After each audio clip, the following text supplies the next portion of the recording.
আসসালামু আলাইকুম। যে যেখানে আছেন দয়া করে বসুন স্থির হয়ে, কারণ আমি মোহাম্মদ সাবিত আলম আজ যে ভয়ঙ্কর ঘটনায় হোঁচট খেয়েছি সেই ঘটনাটি সাহসী মানুষের মেরুদণ্ড কাঁপিয়ে দেবে। লিসনার্স, নিজেকে একজন হুজুরের প্রেক্ষাপটে চিত্রিত করুন। ভাবুন, এমন একজন ব্যক্তি যিনি জ্ঞান এবং নির্দেশনার জন্য সকলের নিকট সম্মানিত। এবছর পবিত্র লাইলাতুল বরাতের রাতে এই ঘটনাটি প্রথম তার কণ্ঠস্বর খুঁজে পেয়েছিল আপনাদের জন্য। কণ্ঠস্বর কেন বললাম? আসলে সেদিন রাতে এই ঘটনাটি আমি শুনেছিলাম আপনাদের মাঝে উপস্থাপন করার জন্য। ঘটনাটি যেন নিস্তব্ধ সুরে ফিসফিস করে রহস্যের পূর্বাভাসের বাতাস বহন করেছিল সেদিন। কোনো গল্পের মতো এই ঘটনাটি নিছক কোনো কল্পনার চিত্র নয়, বরং এমন এক সময়ের বর্ণনা যা সাধারণের সীমানাকে অতিক্রম করে। আমার বন্ধু সাকিব, তার দাদা এই করুণ ঘটনার একজন সাক্ষী। সাকিবের দাদা 4 বছর আগে সাকিবকে এই ঘটনাটি বলেছিলেন। সাকিব সেদিন তার দাদার দেখা এক অজানা ছায়া উন্মোচনের যন্ত্রণাদায়ক অভিজ্ঞতা আমাদের সাথে ভাগ করে নিয়েছিল। এখন ভাবুন যে এই ঘটনাটি ভূত.com-এ যাওয়ার পথ খুঁজে পাচ্ছে তাদের জন্য যাদের অতি প্রাকৃতের প্রতি অতৃপ্ত ক্ষুধা রয়েছে। ঘটনাটি সাকিব তার দাদার ভাষাতেই বলেছিল আমাকে। আমি ঘটনাটি নিজের মতো পরিমার্জিত করে আপনাদের নিকট উপস্থাপন করছি। বলছে সাকিব তার দাদার ভাষায়। অধ্যায় 1, সাহায্যের জন্য করুণ কান্না।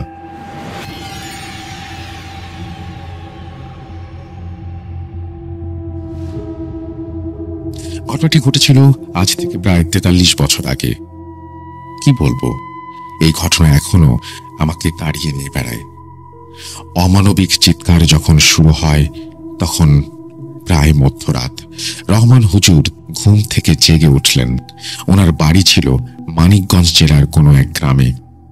বাড়ি থেকে একটু দূরে ভেসে আসা এক আর্তচিৎকারে সেই রাতে ওনার ঘুম ভেঙে যায়। উনি ওনার তসবিহ আর টুপিটা হাতে করে বাইরে ছুটে গেলেন। রাতের ঠান্ডা বাতাস তার শরীরে যেন ঠান্ডার কামড় বসিয়ে দিচ্ছিল। হুজুর যতই কাছে যাচ্ছিলেন ততই কান্নার আওয়াজ আরো বেড়ে যেতে লাগলো। গ্রামের নদীর তীরে অবস্থিত সাধারণত আর 5টা ঘরের মতো সেখানেও ছিল একটি মাটির ঘর। দূর থেকে দেখা যায় আলো জ্বলছে ঘরের ভেতর। টিনের চালের ফাঁক ফোঁকর ভেদ করে মোমবাতির তীব্র আলো ঠিকরে বের হচ্ছিল। হুজুর একটু সামনে এগোলেন। জানালা দিয়ে ভেতরে উঁকি মেরে দেখেন এবং ভয়ে আতঙ্কিত একটি পরিবারকে দেখতে পান। মেঝেতে হিংস্র চেহারা আর তীক্ষ্ণ চোখের খুব অল্প বয়সী একটি মেয়ে শুয়ে আছে, আর বাড়ির বাকি সদস্যরা শক্ত করে ঘিরে ধরেছে তাকে। তাদের সমস্ত অঙ্গ প্রত্যঙ্গগুলো যেন এক অদৃশ্য শক্তির বিরুদ্ধে লড়াই করছে। এমত অবস্থায় রহমান হুজুর দরজায় টোকা দিলেন। মেয়ের বাবা আব্দুর রশিদ সাহেব দরজা খুলতেই রহমান হুজুর ঘরে ঢুকে চিৎকার করলেন, ফিরে যা জাহান্নামের শয়তান, এই মাসুম বাচ্চাটিকে এক্ষুনি ছেড়ে দে। এই কথা বলে হুজুর কোরআন থেকে তার জানা বিভিন্ন আয়াত পাঠ করতে লাগলেন। আয়াতের দোহাই দিয়ে হুজুর শয়তানকে চলে যাবার নির্দেশ দিলে মেয়েটির কণ্ঠস্বর ও নড়াচড়া কিছুটা ধীর হয়ে গেল, যদিও ভয় এখনো বাড়ির সকলের মস্তিষ্কে বাসা বেঁধে রয়েছে। তার বাবা আব্দুর রশিদ সেখানে হুজুরকে দেখে দরজা ছেড়ে হতাশায় মগ্ন হয়ে হুজুরের দিকে ছুটে গেলেন। হুজুর, দয়া করে আমার রিমাকে সাহায্য করুন। কোনো এক শয়তান তার শরীর কবজা করেছে। আমরা জানি না কি করব, আমরা এই অবস্থায় কি করব কিচ্ছু বুঝতে পারছি না। সে অন্যায় করে। হুজুর শান্তভাবে মাথা নাড়লেন আর রিমাকে ঘরের ভেতরে নিয়ে গিয়ে পরিষ্কার পোশাক পরিয়ে অজু করিয়ে পবিত্র করে রাখলেন। এও বললেন যে কোন সালিম এই মাসুম বাচ্চাটিকে কষ্ট দিচ্ছে, আমি দেখব। কিছুক্ষণ পর হুজুর রিমার ঘরে প্রবেশ করলেন। ভেতরে ঢুকেই উনি রিমাকে প্রচন্ড জোরে কাঁপতে দেখলেন। এখনো তার চোখ তীক্ষ্ণ খোলা। তার চোখের এই তীক্ষ্ণতা দেখতে এমন ছিল যে এই চাউনি এই পৃথিবীর কোনো মানুষের নয়। তার মুখ বন্ধ, তবুও তার চোয়াল থেকে কেমন যেন গমগমে একটা আওয়াজ বের হচ্ছে।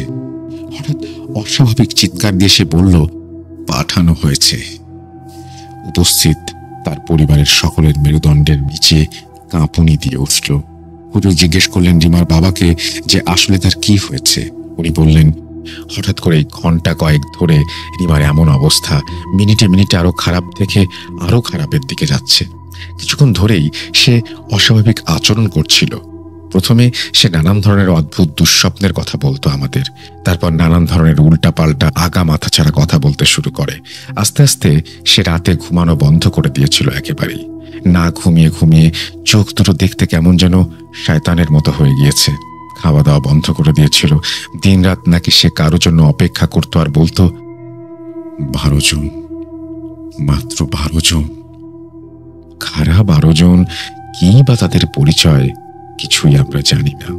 রাত বিরেতে চিৎকার চেঁচামেচি করা থেকে শুরু করে নানাবিধভাবে পরিবারের সবাইকে আক্রমণ করা, আরো কত কিছু করে সে বলতো এগুলো নাকি একটা পরীক্ষা। 12 জনের জান কবজ করে কেউ একজন আসবে, কিন্তু কে সেটা জিজ্ঞেস করলে রাগী গলায় হেসে ফিস ফিস করে বলতো, মৃত্যু।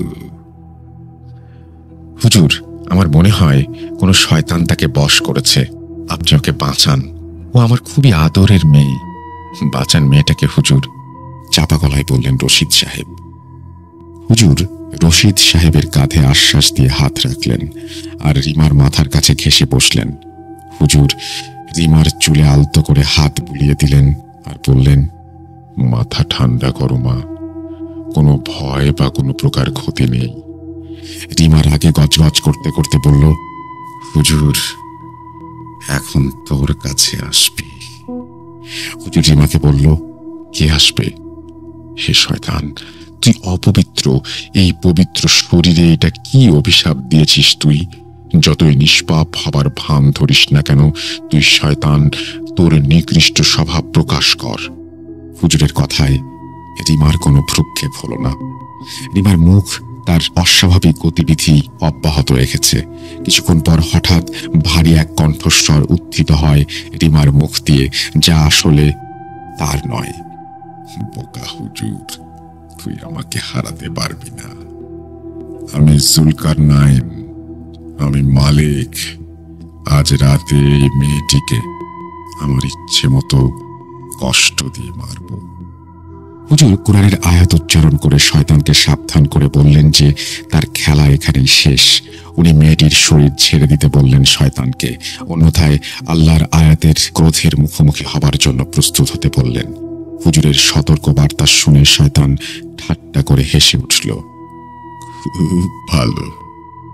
এই কথা বলে শয়তান জানালো সে আপাতত চলে যাবে, তবে সকলকে জেনে রাখতে বলল যে সে দাবি করছে যে তার মুনিব শয়তানের জন্য এই গ্রামের 12টি আত্মাকে তুলে নিয়ে যাবে। হুজুর যেন পারলে তাদের সবাইকে বাঁচিয়ে দেন। এই কথা বলার সাথে সাথেই রিমার শরীর হিংস্রভাবে কাঁপতে শুরু করে এবং আস্তে আস্তে স্থির হয়ে যায়। জ্ঞান ফিরলে রিমার আচরণ পরীক্ষা করে হুজুর স্বস্তির নিঃশ্বাস ফেললেন আর জানালেন যে রিমা এখন স্বাভাবিক অবস্থায় আছে। রিমা আবার ঘুমিয়ে গেল। রশিদ সাহেব তার ঘুমন্ত মেয়েকে কৃতজ্ঞ চিত্তে কোলে তুলে নিয়ে হুজুরকে ধন্যবাদ জানালেন। আল্লাহ তাআলার রহমতে রিমা এখন শান্তিতে আছে, কিন্তু এই দুষ্টু জুলকারনাইন সে কে এবং কি বা তার অন্ধকার ভবিষ্যৎবাণী?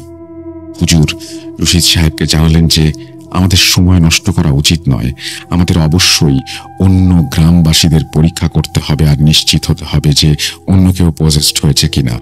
আরো কেউ কেউ এই শয়তানের শিকার হওয়ার আগে এই শয়তানকে থামাতে হবে বলে জানালেন তিনি। উনি বুঝতে পারছিলেন যে এটা কোনো সাধারণ পজিশন কেস নয়, বরং এটি একটি সম্মিলিত ষড়যন্ত্র, একটা অশুভ ষড়যন্ত্রের আভাস পাচ্ছিলেন রহমান হুজুর। পরের দিন সকালে হুজুর রশিদ সাহেবকে নিয়ে বের হন। গ্রামের কোনো মানুষের মধ্যে উদ্ভট কোনো আচরণ দেখা গেছে কিনা সেই পরীক্ষা তিনি করছিলেন। রিমার মতো কেউ হুমকি পেয়েছে কিনা বা কোনো দুঃস্বপ্ন দেখেছে কিনা জানতে শুরু করলেন। এছাড়াও গ্রামে কেউ হারিয়ে গেছে কিনা সে বিষয়টিও দেখতে লাগলেন। গ্রামের এক গরিব পরিবার, গেস্ত বাড়ি, মাঝবয়সী হাশেম মিয়ার বাড়ি, খুব ছোট একটা পারিবারিক খামার ছিল তাদের। ওনাদের পরিবারের খামারে পৌঁছে হুজুর তাদের দেখতে পান 18 বছরের ছেলে মাসুদ খুঁড়িয়ে খুঁড়িয়ে কাজ করছে।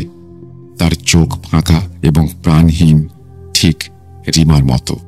হুজুর মাসুদকে ডেকে বললেন, মাসুদ, শুনতে পাচ্ছ? মাসুদ হুজুরের কথার কোনো সাড়া দেয়নি, বরং সে তার কাজ অব্যাহত রেখেছে।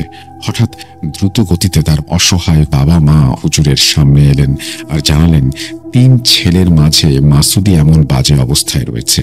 3 দিন ধরে তার এই অবস্থা। খাওয়া, কাজ সব করলেও মনে হয় সে যেন এখানে উপস্থিত নেই। এটা নাকি তার মাসুদ হতেই পারে না। কোনো কিছু যেন মাসুদকে নিয়ন্ত্রণ করছে। অশ্রুসিক্ত স্বরে মাসুদের মা কথাগুলো বললেন। হুজুর মাসুদকে ঘরে নিয়ে গিয়ে কবজিতে 2টি আঙুল রাখলেন আর তার গায়ে অস্বাভাবিক ঠান্ডা অনুভব করলেন। তার চামড়া যেন ঢিলে হয়ে গেছে। উনি মাসুদকে বেশ কিছুক্ষণ পর্যবেক্ষণ করলেন। সূর্যাস্তের মধ্যে তিনি আরো 9 জন গ্রামবাসীর অবস্থা দেখলেন ও পরীক্ষা করছিলেন। রিমা ও মাসুদের মতো কিছু উপসর্গ, যেমন ফ্যাকাশে খালি দৃষ্টি, অস্বাভাবিক নড়াচড়া, বরফের মতো ঠান্ডা শরীর, এই রহস্যগুলো হুজুরকে অনেক বেশি পরিমাণে মানসিক চাপে রেখেছিল। জুলকার নাইনের ভয়ানক ভবিষ্যৎবাণী আসলে সত্যি না মিথ্যা সেটা জানার জন্য উনি মরিয়া হয়ে গিয়েছিলেন। এসব ভাবতে ভাবতে ক্লান্ত হয়ে হুজুর রাত্রি যাপনের জন্য তার বাসায় ফিরে আসেন। বাসায় ফিরে নামাজ আদায় করলেন এবং চিন্তা করতে লাগলেন। উনি বাইরে চাঁদের দিকে তাকাচ্ছিলেন। উনি দেখলেন চাঁদ ওঠার সাথে সাথে ওনার গ্রামটা যেন এক কালো অন্ধকারে ঢেকে যাচ্ছে। গ্রামের প্রায় সব বাসার জানালায় অনিয়মিতভাবে হ্যারিকেন জ্বলছিল। রাতের এই অন্ধকার যেন গ্রামটাকে আতঙ্কগ্রস্ত করে ফেলেছিল। হুজুর জানতেন যে যুদ্ধে তিনি জড়াচ্ছেন সেই যুদ্ধ তার সাহস এবং ভয় উভয়কেই পরীক্ষা করবে। যুদ্ধের আগেই কোনো মতে সম্ভাব্য কোনো সমাধান খুঁজতে মরিয়া হয়ে যাচ্ছিলেন হুজুর। সাধারণ রুকাইয়ার বাইরে গিয়েও উনি এই শয়তানি শক্তির সাথে যুদ্ধ করতে রাজি। গ্রামের অনেকেই বর্তমানে অনেক ভয়ে জীবন যাপন করছে। গ্রামের রক্ষক হিসেবে মেনে নিয়েছে গ্রামবাসী হুজুরকে। ওনাকে কিছু একটা করতেই হবে। সাহস নিয়ে এগিয়ে যাবার প্রয়াস করলেন হুজুর। এই লড়াই গ্রাম ও মানুষকে বাঁচাবার লড়াই। এই লড়াই শয়তানকে পরাজিত করার লড়াই। আগামী দিন হুজুরের আসল কাজ শুরু হবে, আর আল্লাহর কাছে সেই কাজের জন্য হুজুর রহমতের ভিক্ষা চেয়ে ঘুমিয়ে পড়লেন। অধ্যায় 2, শয়তানের মুখোশ উন্মোচন।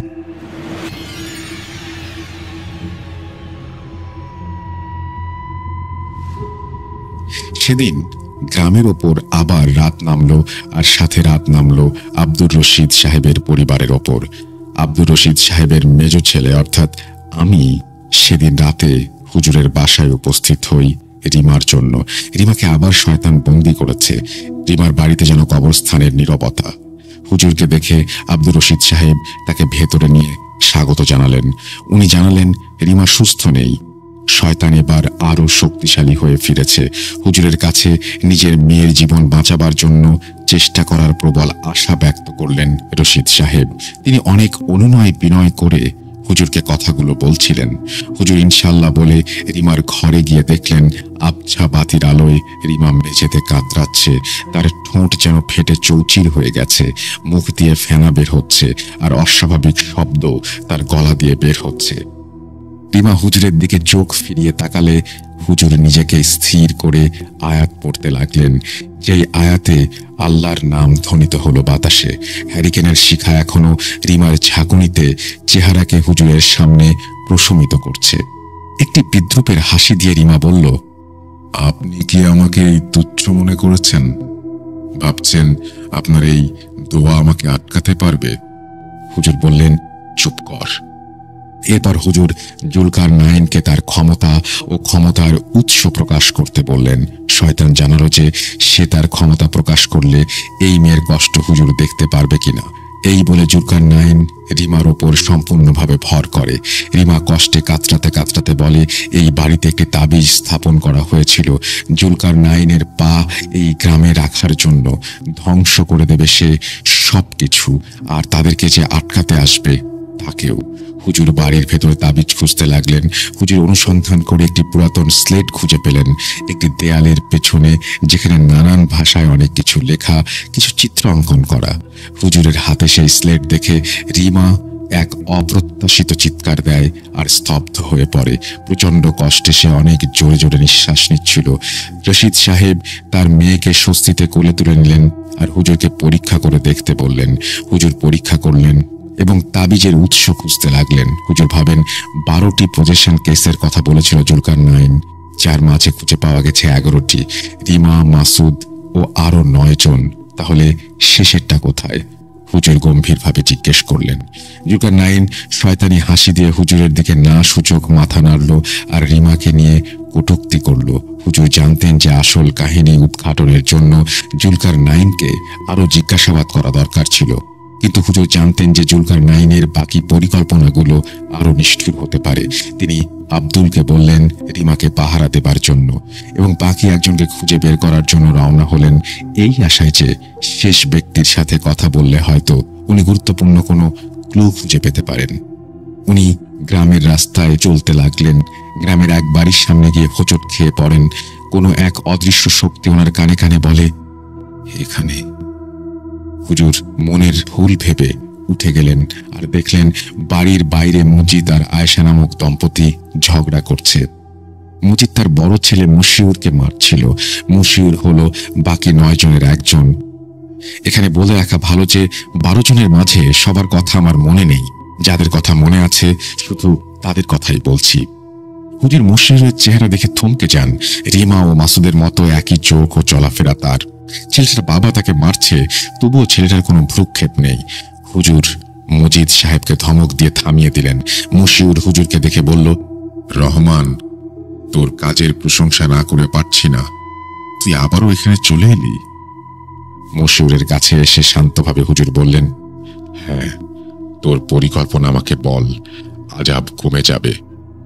মশিউরের নড়াচড়া থেমে গেল হুজুরের চ্যালেঞ্জের কথা শুনে। সে তার নাম বাবিল এবং তার আরেক নাম মৃত্যু। মশিউর স্বাভাবিক কণ্ঠস্বর অস্বাভাবিক করে কথাগুলো বলল। হুজুর বাবিলকে জিজ্ঞাসা করলেন সে কেন এই নিরপরাধ মানুষদের কষ্ট দিচ্ছে। বাবিল জানায় তাদের মালিক শয়তান দুনিয়াতে চরম বিশৃঙ্খলা সৃষ্টিকারী। মানুষের কষ্ট তাকে আনন্দ দেয়। মশিউর দাঁতে দাঁত লাগিয়ে কটকট করে হাসছিল। হুজুর এবার রাগে দুঃখে বাবিলের ওপর আল্লাহর কালামের আয়াত পড়ে আজাব ডেকে আনলেন আর বললেন, এই ছেলেটির সাথে সাথে বাবিলের খেলা আজ রাতেই শেষ করবেন উনি। মশিউর ঘুমিয়ে পড়ার আগে আরো একবার কুৎসিতভাবে হাসল অভিব্যক্তিহীন মুখোশে। হুজুর আবার চলতে লাগলেন। গ্রামে যেতে যেতে হুজুর আবারও এক ভয়ঙ্কর শয়তানের সম্মুখীন হলেন। হুজুরকে যেন কেউ গাইড করে নিয়ে যাচ্ছে প্রতিটি আক্রান্ত ব্যক্তির কাছে। হয়তো সেই শয়তান যার পরিকল্পনার কথা এখনো জানা যায়নি। হুজুর দেখলেন একজন অল্প বয়সী নববধূ অশ্লীলভাবে চিৎকার করার জন্য চেষ্টা করছে এবং দৌড়ে একটি বাচ্চার সামনে গিয়ে তার ক্ষতি করার চেষ্টা করছিল। হঠাৎ সে হুজুরের দিকে তাকিয়ে ফিক করে হেসে দিয়ে বলল, বাহ রহমান, তুই এসেছিস তাহলে। এই বলে সে কুর্নিশ করে কাকে যেন অভ্যর্থনা জানায়। হুজুর জিজ্ঞাসা করে সে কাকে অভ্যর্থনা জানালো। মহিলাটি জানায় সে তাকে অভ্যর্থনা জানালো যিনি রহমান হুজুরকে এখানে নিয়ে এসেছে। হুজুর বুঝলেন উনি চারিদিক থেকে শয়তানের জালে জড়িয়ে যাচ্ছেন। যেসব শয়তানের সাথে হুজুরের দেখা হয়েছে তারা প্রত্যেকেই কিছু রহস্যজনক ক্লু দিয়েছিল। প্রতিটি মানুষের ভেতর গিয়ে তারা যখন মানুষকে দুর্বল করছে তখন তাদের মাস্টারও নাকি আরো শক্তিশালী হয়ে উঠছে। সে আরো বলে, যখন 12টি মোমবাতি নিভে যাবে আমাদের মালিক অবতার এই পৃথিবীতে হাঁটবে। হুজুর 12 নম্বর ভিকটিমের কথা জানতে চাইলে সে জানায় সর্বশেষ ভিকটিমের পরিচয় সে দেবে না। রাত নামে। ক্লান্ত স্থির হয়ে হুজুর রিমার কাছে ফিরে আসেন। রশিদ সাহেব তাকে জানালেন যে শয়তান দুর্বল হয়েছে, কিন্তু সে বলেছে তার কাজ হচ্ছে গুমরাহ আর বিলম্ব করা। তার কাজ নাকি প্ল্যান মতোই এগিয়ে যাচ্ছে। হুজুর চুপ করে তাদের পরবর্তী পদক্ষেপ নিয়ে চিন্তা করছিলেন। তখন রশিদ সাহেবের বাসার দরজায় কড়াঘাতের শব্দ হলো। গ্রামের গোরখোদক সিদ্দিক দৌড়ে দরজার ভেতরে চলে গেল আর হুজুরকে বলল, হুজুর তাড়াতাড়ি আসুন, দাফনের সময় ভয়ঙ্কর কিছু ঘটেছে। হুজুর ও রশিদ একসাথে একটা গলিতে ঢুকে সিদ্দিককে অনুসরণ করতে লাগলেন। কবরস্থানে পৌঁছে তারা ভয়ে থমকে গেলেন। চাঁদের আলোতে দেখা গেল সদ্য খনন করা একটা কবরে একটি কঙ্কাল শুয়ে আছে। কিন্তু এ কিভাবে সম্ভব? হুজুর কিছুটা মুষড়ে পড়লেন, এই ভেবে যে উনি কি করবেন। অধ্যায় 3, রুকাইয়া যুদ্ধ।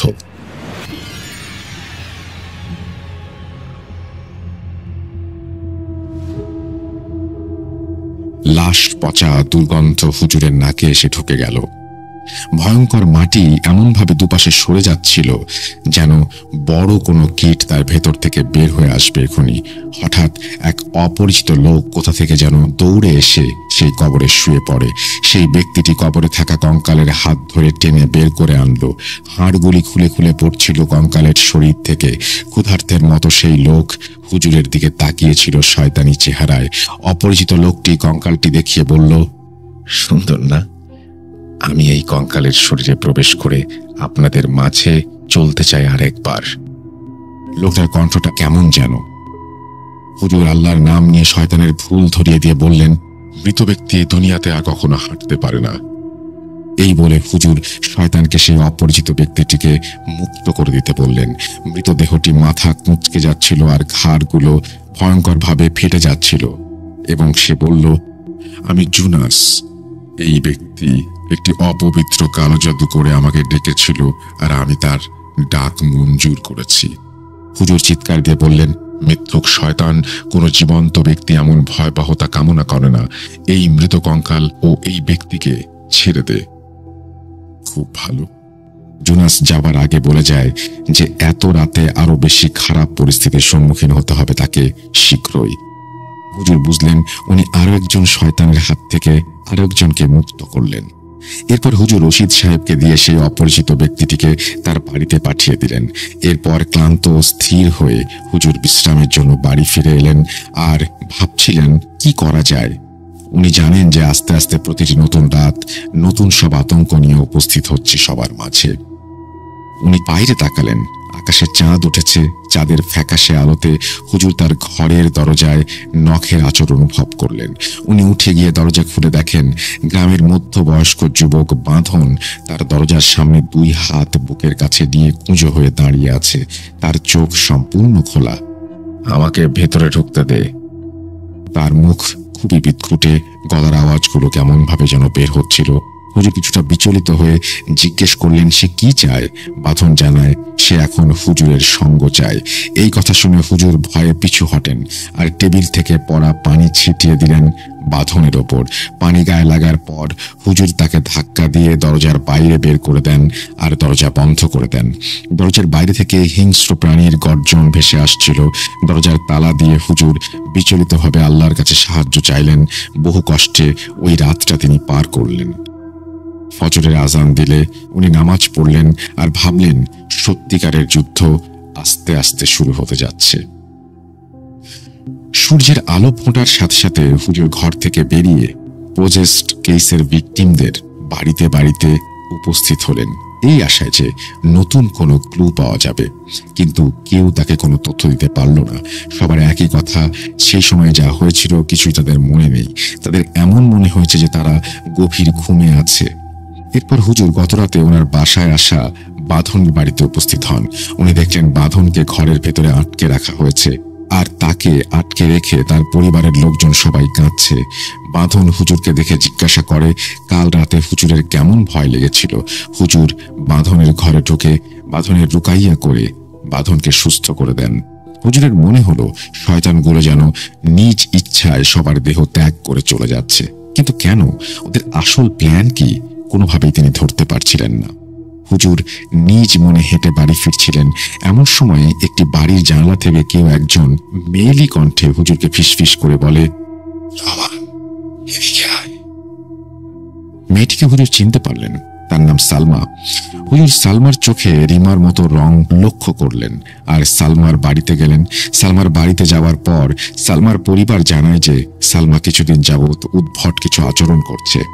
হুজুর সালমার আচরণের কথা শুনে বুঝতে পারলেন সালমাও সেম রিমার মতো অবস্থা বরণ করে নিয়েছে। হুজুর সালমার ভেতরে ভয়ানক লক্ষণ পর্যবেক্ষণ করেন। সালমা চিৎকার দেয় এবং হুজুরকে মারতে আসে। সালমার পরিবার ভয়ে রুমের এক পাশে গিয়ে আশ্রয় নেয়। হুজুর শয়তানকে আল্লাহর নামে তার পরিচয় প্রকাশ করতে বলে। সালমা মেঝেতে পড়ে যায়, হাত পা শক্ত হয়ে যায় আর নানান দিকে বেঁকে যায়, চোখের সামনে সাদা হয়ে যায় সবকিছু। ঠোঁট একটি বিশ্রী হাসিতে পরিপূর্ণ। হুজুর কড়া ভাষায় বললেন, তোর খেলা এখানেই শেষ। এই বলে হুজুর আবারও রুকাইয়ার আয়াত পড়া শুরু করলেন, সেই শয়তানকে মেয়েটির শরীর থেকে ছাড়িয়ে দেবার জন্য। শয়তান হাসি দিলে হুজুর আয়াত পড়েন আর চিৎকার করে বলেন, মেয়েটিকে ছেড়ে দে, নয়তো আল্লাহর গজবের সম্মুখীন হতে হবে তোকে। চিৎকার দিয়ে সালমার শরীর সে ত্যাগ করে। সালমা মেঝেতে পড়ে যায় আর মাথায় আঘাত পায়। সে কাঁপছিল প্রচন্ডভাবে। হুজুর সালমার চিকিৎসা করলেন এবং তার জন্য আল্লাহর কাছে দোয়া করলেন। হুজুর ভেবেছিলেন এই একটা বিজয় আসলে অস্থায়ী ছিল, যতক্ষণ না প্রধান শয়তানের ওপর বিজয়প্রাপ্ত হচ্ছেন তিনি। সেদিন সন্ধ্যায় দিনের আলো প্রায় নিভু নিভু।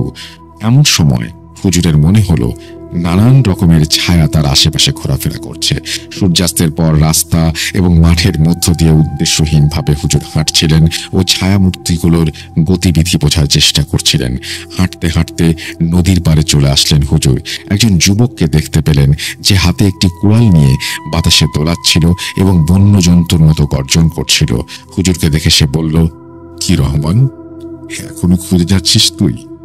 আল্লাহর কালামের পবিত্র আয়াত উচ্চারণ করে হুজুর বললেন, এই ছেলের ভেতর যে শয়তান আছে উনি তার সাথে কথা বলতে চান। হুজুরের কথা শুনে যুবকের অস্বাভাবিক নড়াচড়া থেমে গেল আর তার চোখ দুটো চকচক করতে লাগলো লালচে অন্ধকারে। আমি জাহাঁ আকা, ঝগড়ার রাজা। আমার মাধ্যমে এই গ্রামের পুরাতন অভিশাপ আবার পুনর্জন্ম নেবে। আবারও এক আগামাথা ছাড়াই কথা শুনে হুজুর বিরক্ত হয়ে গেলেন এবং তার কনিষ্ঠ আঙ্গুল চেপে ধরে আল্লাহর কালামের মাধ্যমে শয়তানকে যুবকের দেহ ত্যাগ করে চলে যেতে বললেন।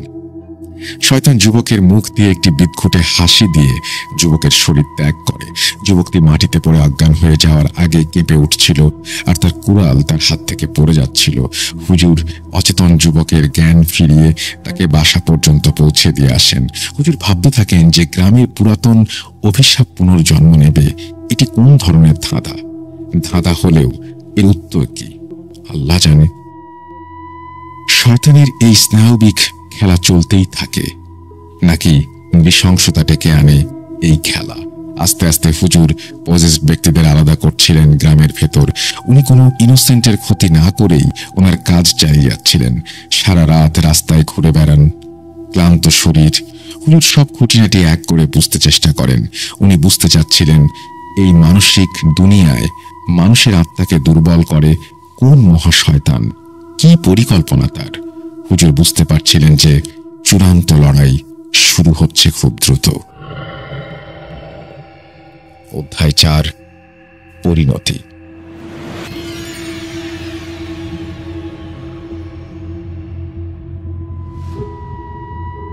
পরদিন সকালে সূর্য ওঠার সাথে সাথে হুজুর জানতেন সময় আস্তে আস্তে কমে আসছে। শুধুমাত্র রহস্যজনক 12 নম্বর ঘটনাটি আইডেন্টিফাই করা বাকি ছিল। সেদিন রাতে রশিদ সাহেব ও বাকি কিছু গ্রামবাসীদের সাথে যোগ দেন তিনি এবং একটি জরুরি মিটিং ডাকেন। উনি বলেন, ভাই, 12 জনকে পজেস করার মাধ্যমে কোনো এক নিকৃষ্ট শয়তান এই গ্রামটিকে নরক বানিয়ে রেখেছে এবং নরক বানানোর পরিকল্পনা এখনো অব্যাহত রয়েছে। 12 জন আক্রান্ত মানুষের মাঝে একজন ছাড়া বাকি সবাইকে পাওয়া গেছে, কিন্তু চূড়ান্ত পজেসড ব্যক্তিটি এখনো লুকিয়ে আছে। তার নাম জানি না। কি নারকীয় ষড়যন্ত্রের প্ল্যান করছে তারা। আমাদের অবশ্যই সন্ধ্যার আগে তাকে খুঁজে বের করতে হবে। এই খোঁজ চালিয়ে যাবার সময়ে যে কোনো চিহ্ন, তা যত ছোটই হোক না কেন, তাই একটা ক্লু দিতে পারে। কাজেই সাবধান, লক্ষ্য রাখবেন। গ্রামের লোকেরা হতাশায় তাদের চোখ বন্ধ করে কাজে নেমে পড়ে। অনেক খোঁজার পরও তারা কোনো প্রকার ক্লু পায় না। সবাই হতাশাগ্রস্ত হয়ে পড়ে। আকাশ যেন অন্ধকার হয়ে গেল সবার জন্য। তখন হঠাৎ দূর থেকে এক ব্যক্তি দৌড়ে আসে এবং ক্ষীণকণ্ঠে জানায়, সাদিয়া, সরকার বাড়ির মেয়ে নাকি কিছুদিন যাবৎ খুব উদ্ভট আচরণ করছে। সে নাকি সারাদিন রুমে একা থাকে। হুজুর এই কথা শুনে সময় নষ্ট না করে দ্রুত সরকার বাড়িতে চলে গেলেন। সরকার বাড়ির কর্তা মঈন সরকারকে হুজুর এতদিনের সব ঘটনা গুছিয়ে বর্ণনা করতে বললেন আর রিমার সিমটমগুলো বললেন। মঈন সরকার জানান এরকম সিমটম তার মেয়ের মাঝেও রয়েছে। হুজুর যেন তার মেয়েকে সাহায্য করেন আবেদন জানান মঈন সাহেব। মঈন সাহেব হুজুরকে নিয়ে সাদিয়া রুমে প্রবেশ করেন। মধ্যবয়সী সাদিয়া নিঃশব্দে একটা দুর্গন্ধযুক্ত মরা ইঁদুরের দিকে তাকিয়েছিল। হুজুরের মনে এক ভয়ানক অনুভূতির সৃষ্টি হয়। হুজুর সাদিয়াকে জিজ্ঞেস করলেন যে সে হুজুরের কথা শুনতে পাচ্ছে কিনা।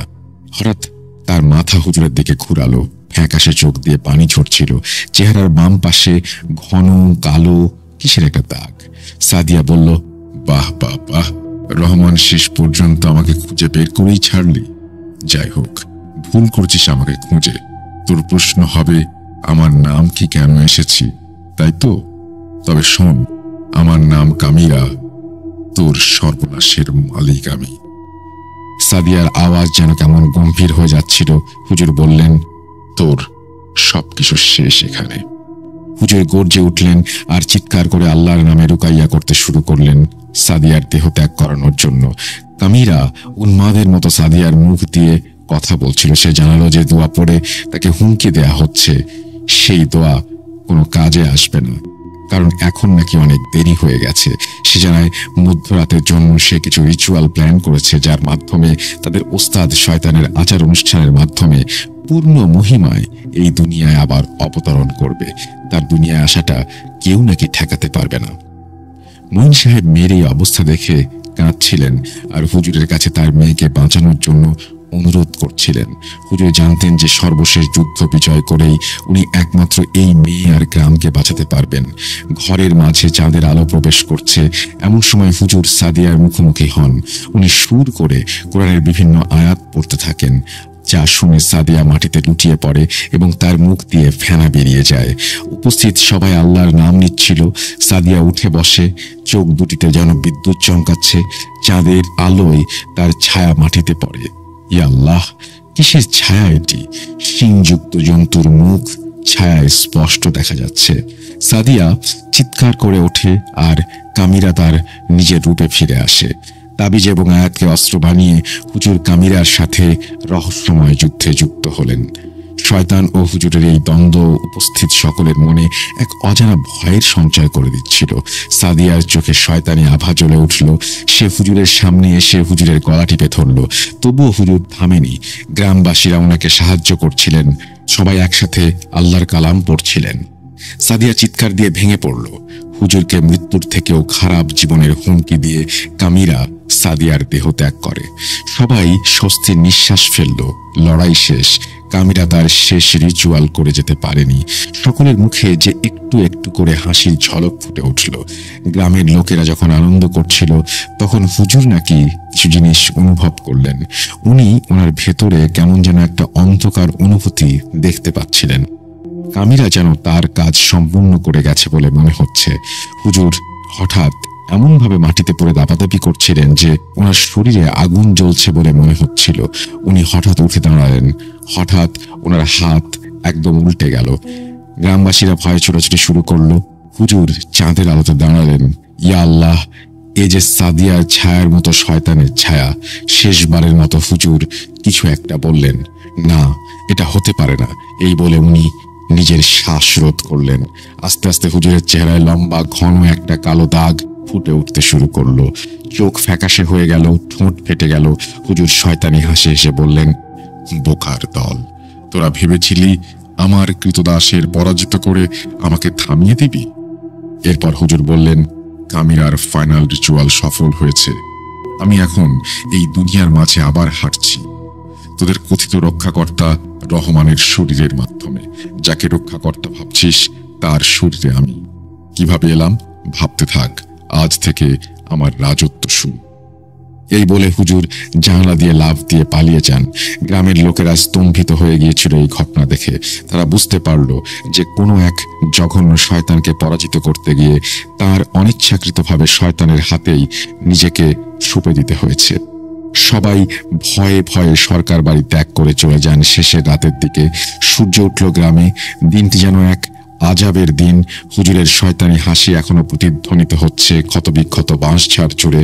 জানি না এই ঘটনা নতুন কোনো ঘটনার সূত্রপাত করেছিল কিনা বা এরপর কিছু হয়েছিল কিনা, তাও জানা হয়নি। এই বলে সাকিব তার দাদার বলা ঘটনাটি শেষ করলেন। কেমন লাগলো ঘটনাটি অবশ্যই জানাবেন। যদি একটু ভালো লেগে থাকে তবে আমি নিজেকে ধন্য মনে করব। সকলের সুস্থতা কামনা করে আমি মোহাম্মদ সাবিত আলম আজ বিদায় নিচ্ছি। আবারও কথা হবে নতুন কোনো সপ্তাহে, নতুন কোনো এপিসোডে। আল্লাহ হাফেজ। এই বলে তিনি তার ঘটনা শেষ করেছেন। আশা করছি তার ঘটনাটি আপনাদেরও ভালো লেগেছে। যদি ভালো লাগে অবশ্যই আমাদের জানাবেন, ভালো না লাগলেও আমাদেরকে জানাবেন। আমরা চলে যাব আমাদের পরবর্তী ঘটনায়।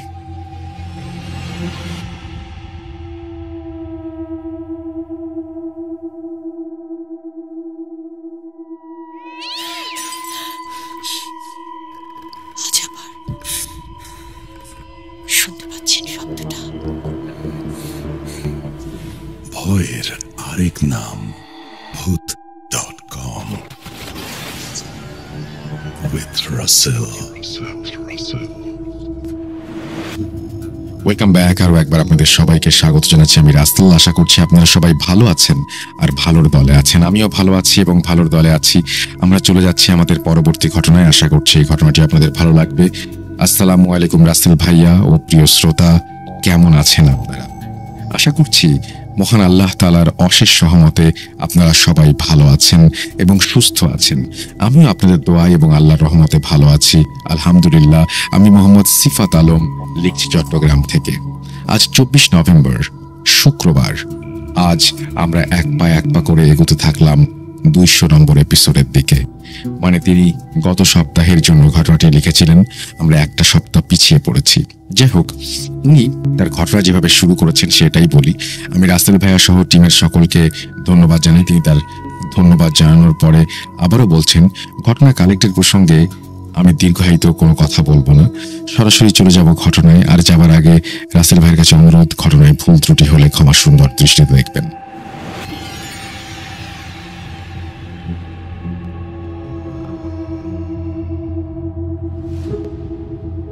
আমি কাজল। আমার জন্ম 1970 সালে। আর 5টা বাচ্চাদের মতো আমার শৈশবটাও খুবই সাদামাটা ছিল। আমার মা বাবা আমাকে অনেক বেশি আদর করতেন। বাবা চাকরি সূত্রে বাড়ির বাইরেই থাকতেন, আর আমার মায়ের সাথে আমার দিন এটা সেটা করতে করতে কেটে যেত। ছেলেবেলা থেকেই আমার মায়ের মুখে অদ্ভুত কথা শুনে বড় হয়েছি আমি। আমার বাবা বারবার আমার মাকে নিয়ে কোনো কথা উঠলে কেন যেন বলতেন আমার নাকি 2জন মা। ছোট ছিলাম, আমি সবকিছু বুঝতে পারতাম না। আমি ভাবতাম সবার মতোই, সবার মনে হয় 2জন মাই থাকে। কিন্তু স্কুলে আমার মা অথবা মাই মাদার রচনা লিখতে গিয়ে জানতে পারি মানুষের মা আসলে একজনই থাকে এবং মানুষ তার নামই রচনায় লেখে। কিন্তু আমার মা আমাকে আজ পর্যন্ত কোনো রচনায় নিজের নাম লিখতে দেননি। এর কারণ জানতাম না। আমি অবাক হতাম, কেননা সমস্ত বন্ধু বান্ধবীরা নিজের মায়ের নামটাই লিখত, আর আমি নিজের মায়ের নাম শুধুমাত্র আমার পরিচয়ের জন্য আইডি কার্ডে ব্যবহার করতাম। মাকে জিজ্ঞাসা করলে মা বলতেন, কাজল, তোমাকে আমি যখন বলি তোমার 2জন মা, তখন কি তোমার দ্বিতীয় মাকে দেখার ইচ্ছে হয়? তোমার বন্ধুদের একটি মা, তোমার 2জন মা, কেন তুমি সেটা জানতে চাও না? আমার মায়ের প্রশ্ন শুনে আমি বারবার জিজ্ঞাসা করলাম এমন কথা বলার পেছনে কারণ কি, কি হয়েছে আসলে। কিন্তু আমার মা আমার মনে আমার দ্বিতীয় মাকে জানার আগ্রহ সৃষ্টি করে প্রতিবার নিশ্চুপ হয়ে বসে থাকতেন। কিন্তু আমি বুঝতাম না কেন আমার মা দ্বিতীয় মা সম্পর্কে আমার ভেতরে আগ্রহ সৃষ্টি করছেন। আমি বুঝেছি মা আসলে চাইতেন আমি আমার দ্বিতীয় মাকে যেন কোনোভাবেই ভুলতে না পারি। আমি আমার দ্বিতীয় মাকে দেখিনি। আমি জানতাম না তিনি দেখতে কেমন ছিলেন বা তিনি মানুষ হিসেবে কেমন ছিলেন, আর কেন বারবার আমাকে তার কথা স্মরণ করিয়ে দেয়া হয়, যে মানুষটাকে আমি কখনো নিজের চোখে দেখিনি। আমার মা আমার মনে বারবার আগ্রহের আগুন জ্বালিয়ে দেয়। 10 বছর আগে সামান্য পরিচিত চেহারাটা মনে রাখতে পারে না কেউ। সেখানে এমন একজনের কথা বারবার বলা হচ্ছে যাকে আমি কখনো দেখিনি। আমি যখন একটু বড় হলাম আর ভালো মন্দের হিসাব করতে পারদর্শী হলাম, তখন আমার মাকে আমার দ্বিতীয় মায়ের ব্যাপার বলার জন্য অনুরোধ করি। তিনি আমাকে যখন আমার দ্বিতীয় মায়ের ব্যাপারে সব খুলে বলেন, তখন আমার মনে হচ্ছিল আমার জন্মদাত্রী মায়ের থেকেও যেন অনেক বেশি আপন আমার দ্বিতীয় মা। হ্যাঁ, আমি সজ্ঞানেই বলছি কথাটা। আপনারা ভাবেন এই ঘটনাটি আমার সাথে অর্থাৎ কাজল ত্রিবেদীর সাথে ঘটে যাওয়া একটা ঘটনা? ভুল। ঘটনাটি আমার মা পারুলের সাথে ঘটা, অর্থাৎ আমার মেয়ে মাহির নানির সাথে ঘটা। ঘটনাটির সময়কাল 1969। ঘটনাটি শুরু হয় আমার দ্বিতীয় মায়ের বিয়ের মাধ্যমেই। শুরু করছি আমার দ্বিতীয় মায়ের ঘটনা। 1967, মার্জিয়া আমার দ্বিতীয় মায়ের নাম। উনি ছিলেন তৎকালীন ভারতবর্ষের কোনো এক গ্রামের সম্ভ্রান্ত মুসলিম পরিবারের একজন অপূর্ব রূপবতী কন্যা। বয়স খুব বেশি হয়নি, কেবল 14 বছর বয়স। এখানকার সময়ে এই বয়সের গ্রামের মেয়েরা হাড়ি পাতিল নিয়ে খেলা করে, কিন্তু আমার দ্বিতীয় মায়ের বয়সে বিয়ের পিঁড়িতে বসেছিলেন। এর পেছনের কারণটাও একেবারে অযৌক্তিক ছিল, সেটা বলবো না। গ্রামে তখন হাতে গোনা কয়েকটি মুসলিম পরিবার ছিল, আর সেখানে বিবাহযোগ্য পুরুষের সংখ্যাও তেমন ছিল না। আর তাই মাকে অনেকটা জোর করেই বিয়ে করিয়ে দেয়া হয়। মায়ের ইচ্ছা ছিল পড়ালেখা করবেন, কিন্তু তার হয়ে উঠল না। বিয়ের দিন নিজের স্বামীকে প্রথমবারের মতো দেখেন তিনি, কেননা তার স্বামী নিজেও বিয়ের আগে তাকে কেন যেন দেখতে আসেনি। আমার মায়ের থেকে বয়সে তিনি ছিলেন অনেক বড়। ওনার বয়স ছিল আনুমানিক 35 বছরের মতো। তখনকার দিনে এসব তেমন কোনো ভাবার বিষয় ছিল না। ছেলের বয়স হতেই পারে 30-এর ওপরে। ছেলের সহায় সম্পত্তি বেশ ভালো পরিমাণে ছিল, তাই বয়সের ব্যাপারে কথা ওঠার আগেই সম্পত্তি নিয়ে কথা উঠত।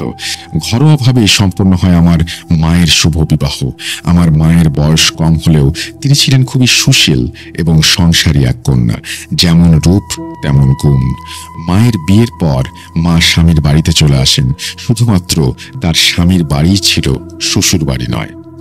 আমার মায়ের শ্বশুর শাশুড়ির ব্যাপারে ওনার স্বামী কখনোই তাকে কিছু বলেননি।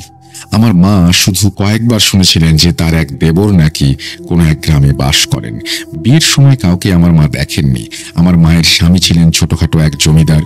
ওনার নাম আমার জন্মদাত্রী মাও জানেন না।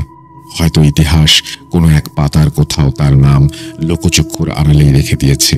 আমার মায়ের বিয়ের পর থেকেই তিনি বেশ মন দিয়ে এই সংসার শুরু করেন। বাড়ির বউয়ের দায়িত্ব তিনি কোনো প্রকার সংকোচ ছাড়াই নিজের কাঁধে তুলে নেন। ওনার স্বামী রোজ সকালে কোথায় যেতেন সেটা তিনি জানতেন না, জিজ্ঞাসাও করতে পারতেন না।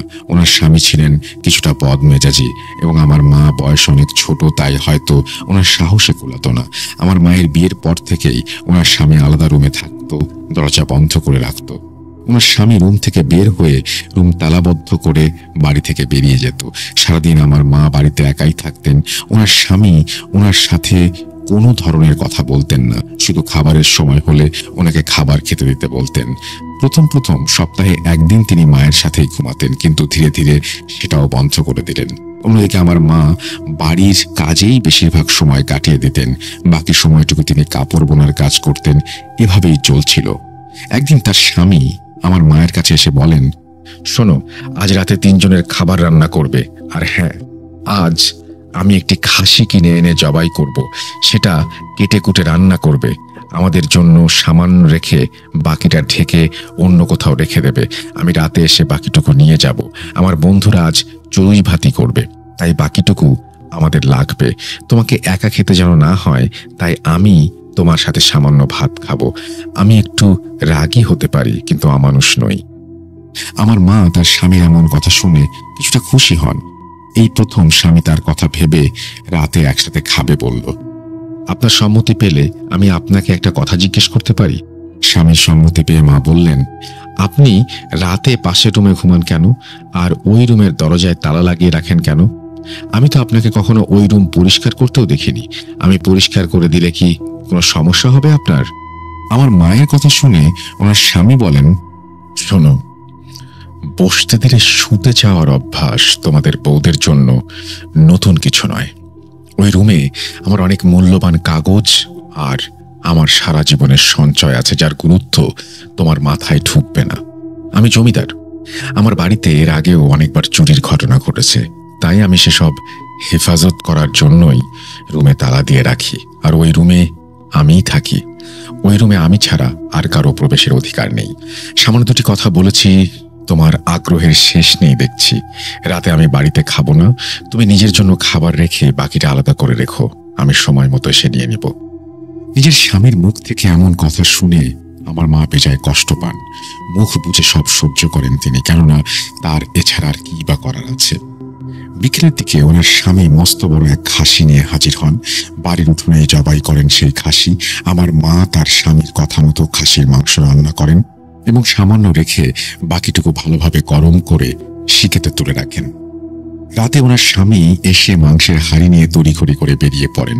বাড়ির জানালা দিয়ে আমার মা নিজের স্বামীর বাড়ির দিকে থাকা জঙ্গলে বিলীন হয়ে যাওয়া দেখতে থাকেন। হঠাৎ করেই তার স্বামী কিছু একটার সাথে হোঁচট খেয়ে পড়ে যান। সাথে সাথে আমার মা ওনাকে সাহায্য করার জন্য বাড়ির বাইরে এসে ওনাকে তুলতে যাবেন। এমন সময় স্বামী বলেন, কার অনুমতি নিয়ে এত রাতে তুমি বাইরে বের হয়েছ? আমি কি তোমাকে ডেকেছি? বিয়ের আগে তোমার বাবা বলেছিল তোমরা ভদ্রলোক, এই ভদ্রতা এত রাতে বাইরে বের হওয়া শিখেছ? ওনার কথা শেষ হবার আগেই বাড়ির সামনের দিকে থাকা ঝোপঝাড়ের ভেতর থেকে খচখচ আওয়াজ ভেসে আসে আমার মায়ের কানে। স্বামীর আদেশে আমার মা দ্রুত ঘরে চলে যান। আজ আমার মা নিজের স্বামীর ব্যাপারে নতুন এক ব্যাপার লক্ষ্য করেন, যা আগে কখনো দেখেননি। তিনি দেখেন ওনার স্বামীর বাম পায়ের হাঁটুর নিচ থেকে পায়ের গোড়ালি পর্যন্ত একটি লাকড়ি বাঁধা। ওনার পায়ের মাঝের অংশটা নেই। নেই বলতে সেখানে মাংস ছিল না, একেবারে চিকন হয়ে যেন হাড়ের সাথে শুধু চামড়া লেগে আছে।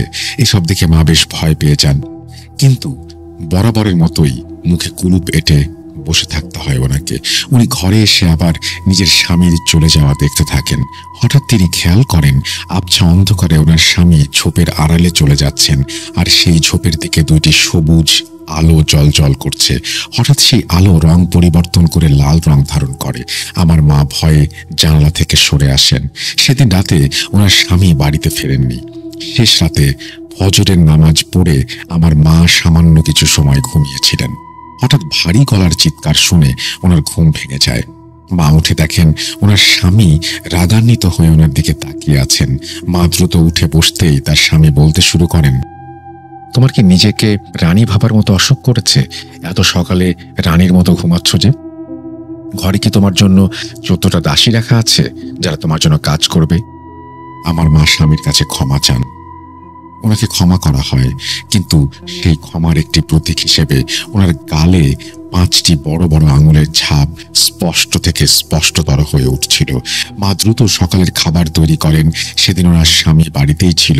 খেয়ে দিয়ে নিজের রুমে গিয়ে ঘুমিয়ে পড়েছিল হয়তো, কিন্তু মা কিছুতেই যেন স্বস্তি পাচ্ছিলেন না। ওনার মনে ঘুরপাক খাচ্ছিল অজস্র না জানা প্রশ্ন, যার উত্তর কেবল স্বামী ওনাকে দিতে পারেন। কিন্তু ওনার স্বামীর কাছে উত্তর চাওয়া মানে কুমিরের মুখ থেকে মাংসের টুকরো বের করে নিয়ে আসা, অর্থাৎ এক কথায় অসম্ভব। কাজ শেষ করে মা নিজের রুমে শুতে যাবেন।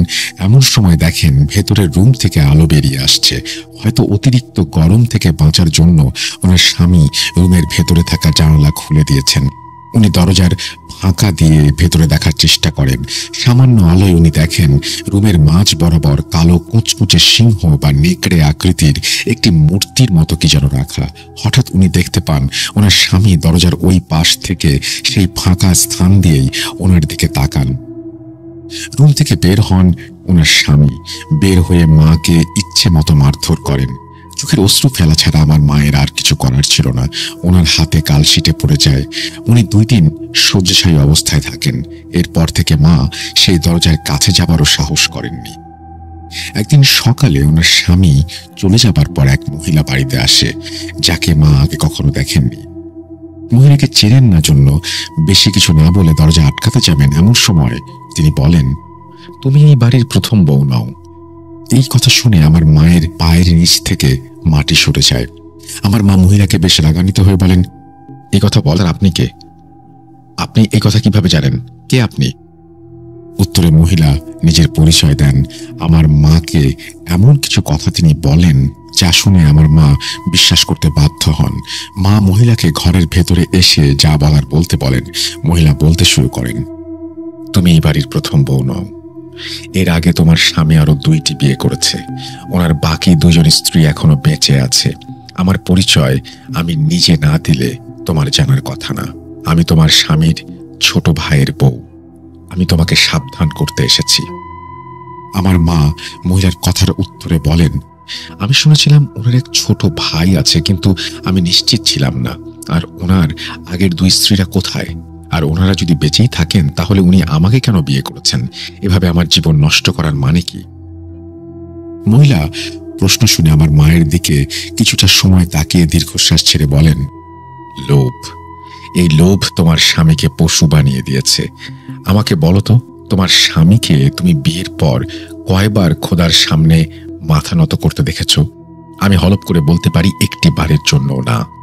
তোমার চুপ থাকাই এর প্রমাণ। তোমার স্বামী একজন। মহিলার কথা শেষ হতে না হতেই দরজা ধাক্কানোর শব্দ পাওয়া যায়। মা কোনো রকমে মহিলাটিকে বিছানার নিচে লুকাতে বলেন। দরজা খুলতে চান তিনি। কথায় আছে, যেখানে বাঘের ভয় সেখানে শুনতে হয়। দরজা খুলে মা দেখেন ওনার স্বামী দরজায় দাঁড়ানো। দরজার সামনে থাকা মহিলার জুতা খেয়াল করেননি স্বামী। তার স্বামী নিজের রুমে চলে গেলে মা দ্রুত সেই মহিলাকে বাড়ির বাইরে পাঠিয়ে দেন। যাবার আগে তিনি বলেন, যত দ্রুত সম্ভব এই বাড়ি থেকে চলে যাও। এটা একটা শয়তানের বাড়ি, জানো? আর ওটা, ওর সাথে তোমার মতো মেয়ে থাকতে পারবে না। নিজের প্রাণ বাঁচাতে চাইলে এখনই চলে যাও। মহিলার এই কথা শুনে মা কিছুই বুঝতে পারছিলেন না। অন্যদিকে প্রতিনিয়ত মনে নতুন নতুন প্রশ্নের জন্ম নিচ্ছিল। হঠাৎ একদিন রাতে মা কাপড় বোনার কাজ করছেন। এমন সময় তার স্বামী এক বৃদ্ধা মহিলাকে বাসায় নিয়ে আসেন। কোনো কথা না বলেই দ্রুত মহিলাকে নিয়ে নিজের রুমে গিয়ে দরজা বন্ধ করে দেন। মা আগ্রহ নিয়ে দরজার পাশে দাঁড়িয়ে থাকেন, কেউ শুনতে পাবেন এই আশায়। ভেতর থেকে মহিলা বলছে, সম্ভব না, তুই অন্য কোনো রাস্তা ভাব। কতবার বলেছি বাড়ির বউকে সাবধানে রাখবি, পেরেছিস? চোখাচোখি না হলে তো এই বায়না করতো না। আমি ওকে বোঝাবো, কিন্তু তুই কিছু করবি না। শুধু আমি যা বলবো সেই মতো কাজ করবি, কোনো প্রশ্ন করবি না। মা তার স্বামীকে বলতে শোনেন, কিন্তু মা। বৃদ্ধা মহিলা মায়ের স্বামীকে থামিয়ে দিয়ে বলেন, কোনো কিন্তু নেই, যা বলছি কর। আমার ছোট ছেলে আমার কথার অবাধ্য হয়েছে জন্যই আজ এই অবস্থা। এখন তুইও কি সেই পথে হাঁটবি? যা বলেছি তা জোগাড় কর, আর তোর বউয়ের ঘুমানোর অপেক্ষা কর। তোর বউ ঘুমিয়ে পড়লে আজ আমাকে ওর সাথে কথা বলতে হবে, নইলে আমি এখানে আসতাম না। তুই সময় নষ্ট করিস না, যা বললাম সময় থাকতে করে ফেল। আমি ওর সাথে কথা বলে ওকে মানিয়ে নেব। সম্পূর্ণ বাক্য শেষ না করেই দুজন চুপ হয়ে যায়। খুব ধীরে ধীরে কথা বললেও আমার মায়ের দৃঢ় মনোযোগের বলেই মা এসব শুনতে পান। কথা শেষ হবার সাথে সাথেই মা পা টিপে টিপে নিজের বিছানায় গিয়ে শুয়ে পড়েন।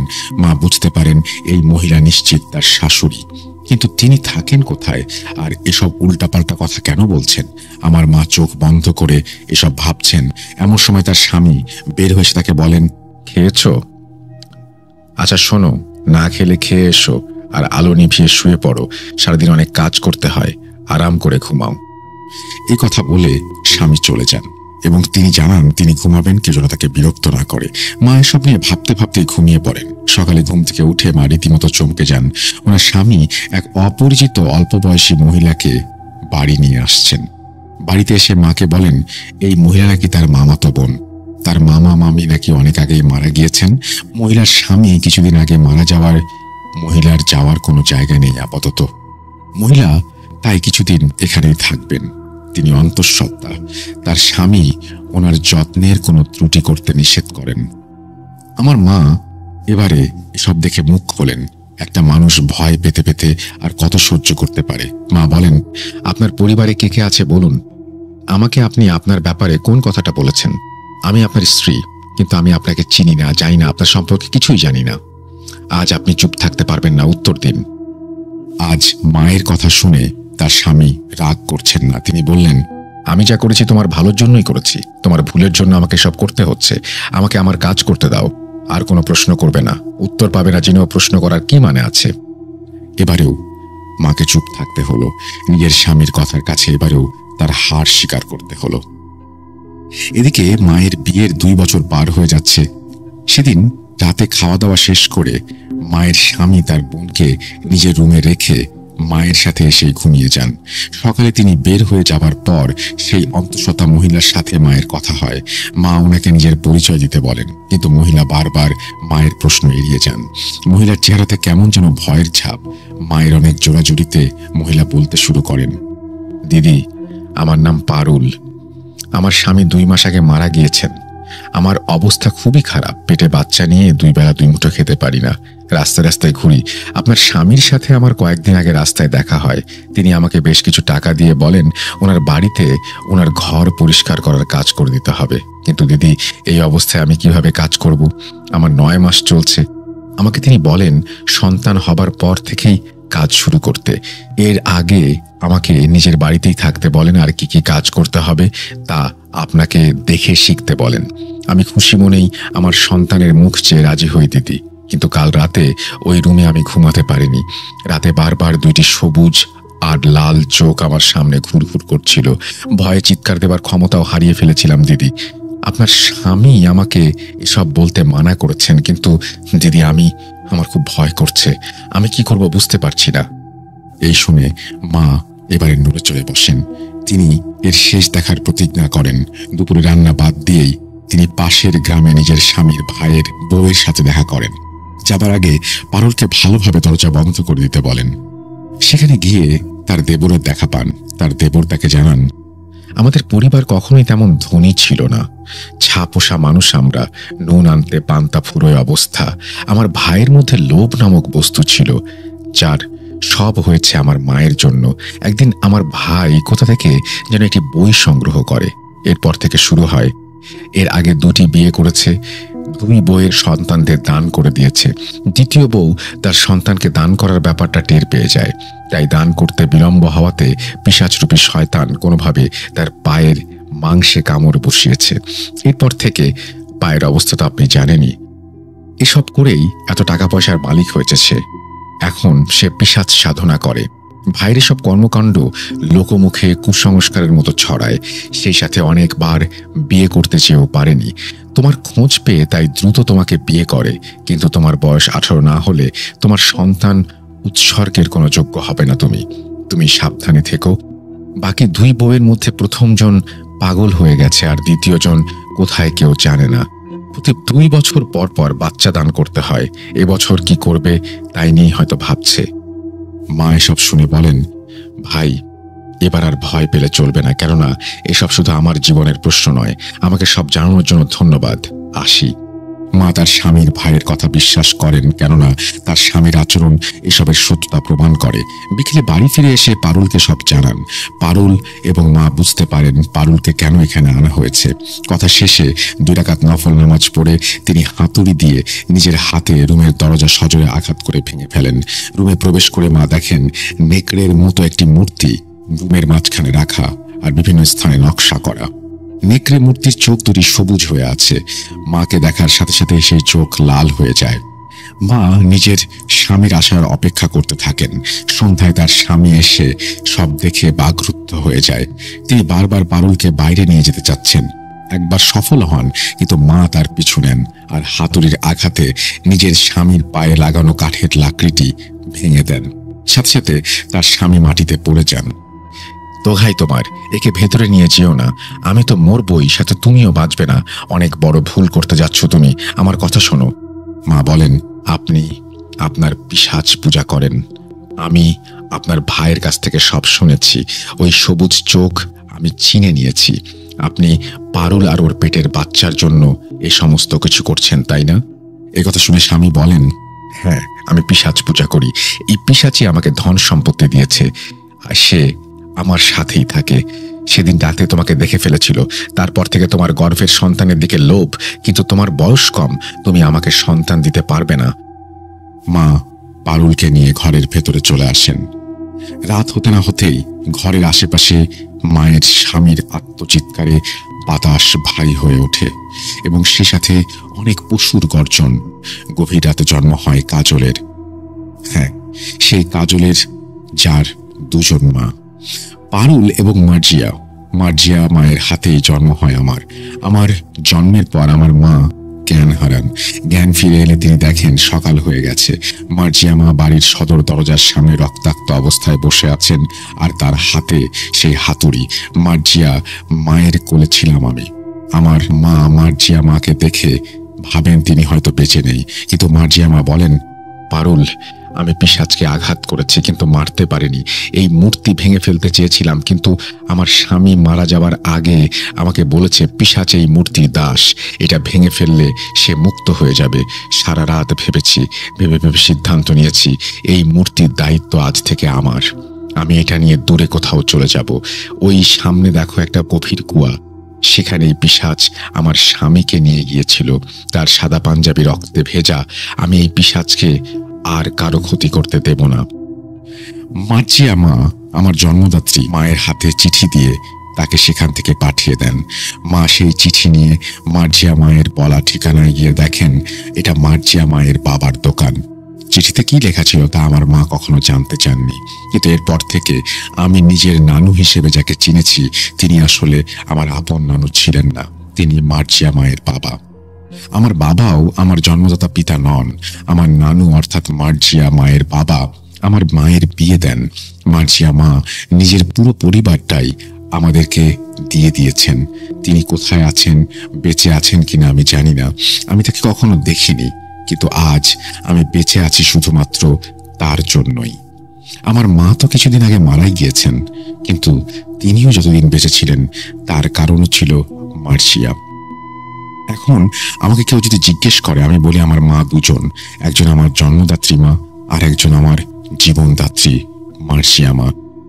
আমি কাজল, এই ছিল আমার দ্বিতীয় মায়ের ঘটনা। প্রিয় লিসেনার্স, এই বলে মাহি আপু তার কাজল ত্রিবেদীর ঘটনাটি সমাপ্ত করেন। এই ছিল আজকের ঘটনা। এই ঘটনা শোনার পর আমার বারবার মনে হয়েছে নিজের মায়ের কথা। আসলে আমাদের জীবনে বাবা মায়ের অবদান কতটুকু তা আমরা কখনো উপলব্ধি করতে পারি না। আজ বিদায় নিচ্ছি, দেখা হবে নতুন কোনো এপিসোডে নতুন কোনো ঘটনা নিয়ে। সেই পর্যন্ত সবাই ভালো থাকুন, সুস্থ থাকুন, মোস্ট ইম্পর্টেন্টলি ভূত.com এর সাথে থাকুন। আল্লাহ হাফেজ। এই ছিল ঘটনা। আমরা দ্বিতীয় ঘটনাটিও শুনলাম, খুব লম্বা একটা ঘটনা। আশা করছি আপনাদের ভালো লেগেছে। আমরা চলে যাব আমাদের পরবর্তী ঘটনায়।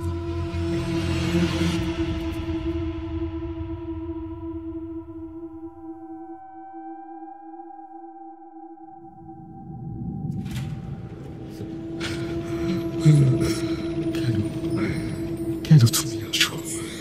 আমি শুধু তোমার সাথেই থাকতে চাই। কিভাবে সম্ভব? মৃতদের এই পৃথিবীতে থাকতে নেই। তুমি তুমি চলে যাও, চলে যাও, প্লিজ চলে যাও। সবটাই কি ইলুশন, নাকি অন্য জগতের কেউ কখনো হাজির হয়ে যায় চোখের পলকে? ভূত.com with Russell। Welcome back. 200তম এপিসোড শেষ হওয়ার পরে 201তম এপিসোড চলছে এবং এই এপিসোডটি খুবই ইন্টারেস্টিং হচ্ছে আমার ধারণা। এবং আমরা এখন একটা অডিও ক্লিপে যাব। আশা করছি অডিও ক্লিপটি আপনাদের ভালো লাগবে। ভালো লাগলে অবশ্যই আমাদের জানাবেন, ভালো না লাগলেও আমাদের জানাবেন। আমাদের ইমেল অ্যাড্রেস russell.booth.com@gmail.com। আমরা আপনাদের অপেক্ষায় থাকবো। এত লম্বা একটা সময় ধরে আপনাদেরকে এপিসোড উপহার দিচ্ছি, ঘটনা উপহার দিচ্ছি, এখন ভাবতেও ভালো লাগে যে এতদিন পর্যন্ত আপনারা যেহেতু সঙ্গে আছেন, সামনের অনেকটা পথ হয়তো একসাথে হাঁটতে পারবো। কথা না বাড়িয়ে চলে যাচ্ছি ঘটনায়।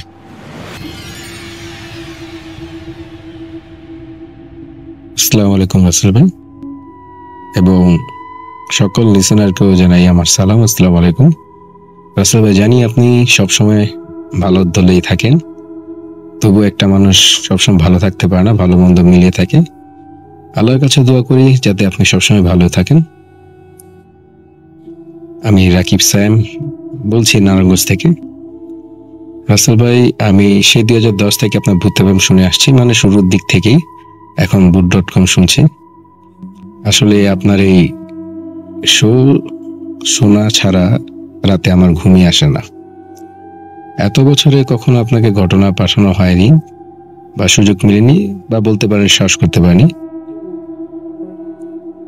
তবুও কিছুদিন বা কিছু মাস আগে আপনাকে একটা ঘটনা লিখে পাঠাই যে আমার মার সাথে ঘটে গিয়েছিল। সেই ঘটনাটি সিলেক্ট হয়নি, হয়তো বা আমি গুছিয়ে লিখতে পারিনি, তাই আজকে ভয়েস রেকর্ডের মাধ্যমে ঘটনা পাঠাচ্ছি। ঘটনাগুলো হচ্ছে আমার নিজের সাথে ঘটে যাওয়া কয়েকটি ঘটনার মধ্যে আমি আজকে 3টি ঘটনা বলবো। যদি সিলেক্ট হয় তাহলে আগামীতে আমার সাথে ঘটে যায় বা আমার ফ্যামিলির সাথে ঘটে যাওয়া অনেক ঘটনা আছে আশেপাশে, সেগুলো শেয়ার করব। যাই হোক, আমি সরাসরি ঘটনায় চলে যাচ্ছি। প্রথম যে ঘটনাটি বলবো সেটা আমার স্বপ্নে ঘটে যাওয়া একটি ঘটনা। সেই ঘটনাটি ঘটে 2001 কি 2 সালের দিকে, যখন আমার 7 কি 8 বছর ছিল। এই স্বপ্নের ঘটনাটা আমি এজন্যই বলছি কারণ সেই স্বপ্নটি আমি আজও ভুলতে পারিনি। রাসেল ভাই, আমি নারায়ণগঞ্জের বাসিন্দা হলেও আমার নানুর বাড়ি হচ্ছে চিটাগং হাটাজারি জেলার বাড়িগোনা নামে এক গ্রামে। সেই গ্রামটি ছিল হালদা নদীর একটি শাখা ধরে।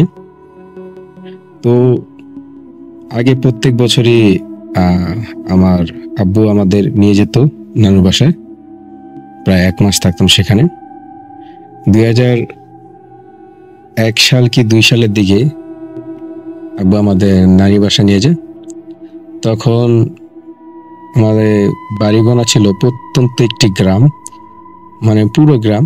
সেখানে বিদ্যুৎ নাই বললেই চলে তখনকার সময়।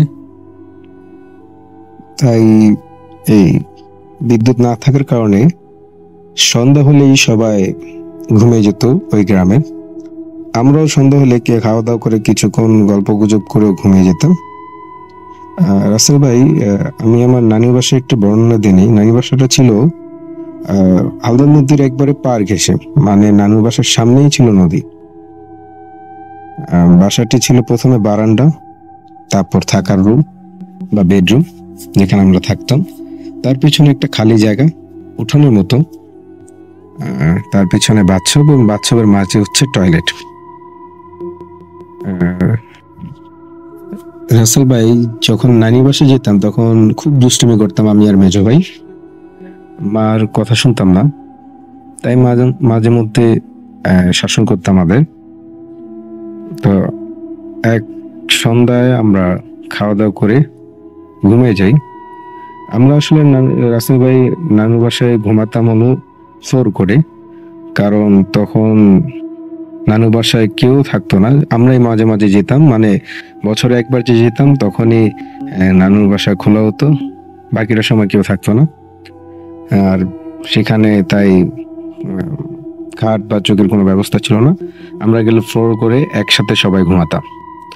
তো আমি একবারে কিনারে ঘুমাই আব্বুর পাশে। ঘুমিয়ে যাওয়ার পর আমি একটা স্বপ্ন দেখি।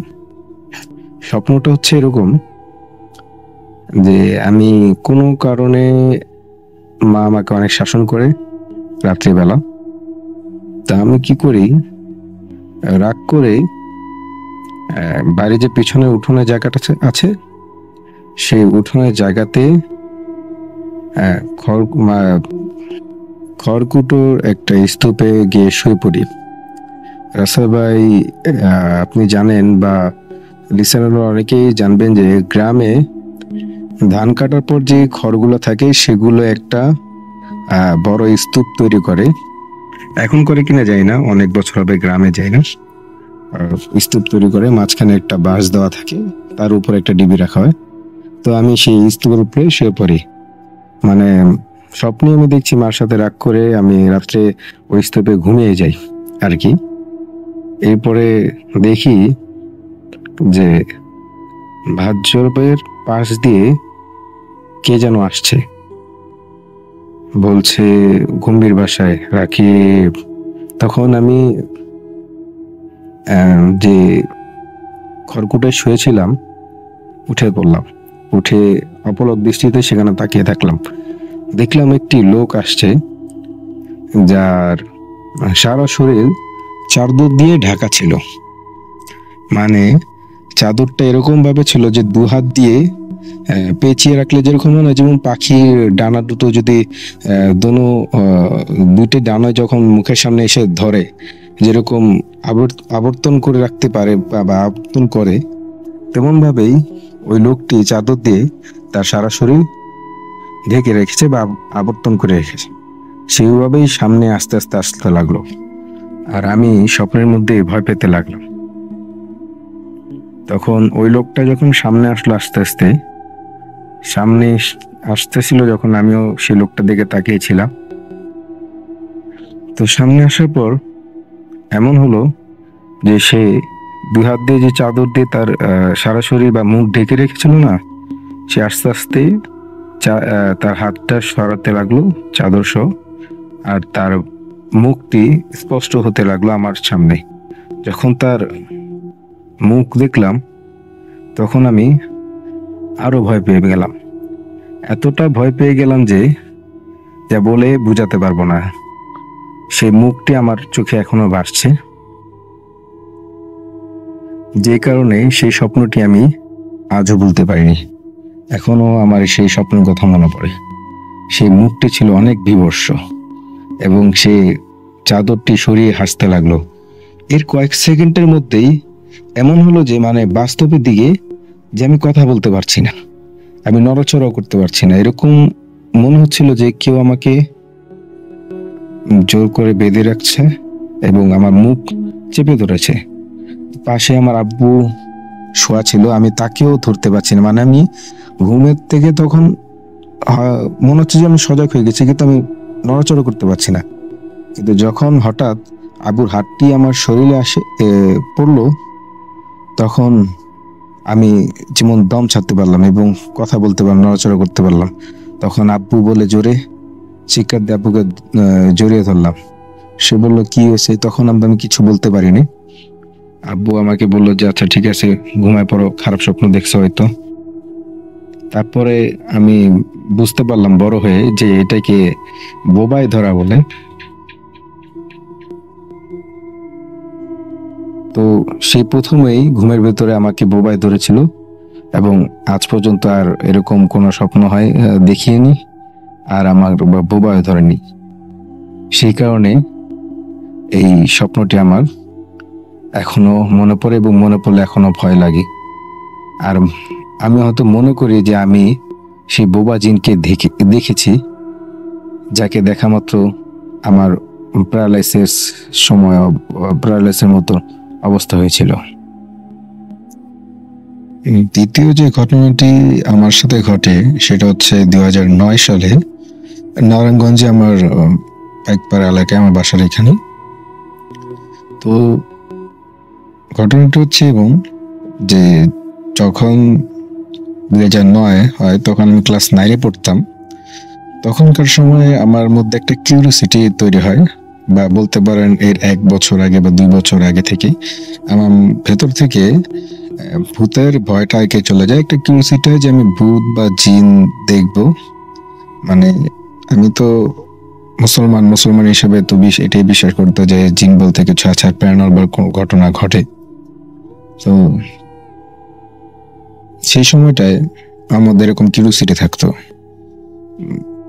যে আমি একবার হলো এরকম ভূত বা জিন দেখব। তাই হতো কি যে আমার বাসার সামনে একটা পুকুর ছিল আগে, যা ডোবায় পরিণত হয় মসজিদের পাশে থেকে আমাদের বাসা অবধি সে পুকুরটি। তো এর পাশেই একটা একতলা বিল্ডিং তোলা ছিল, এখন সেটা কমপ্লিট হয়ে গেছে। তখন কমপ্লিট ছিল না, শুধু নিচে দিয়ে ফাঁকা ছিল আর শুধু ছাদ ছিল। আর ওই বাসার পাশে আরো 2টি একতলা বিল্ডিং ছিল, সেগুলার ছাদও একদম অ্যাটাচ করা ছিল।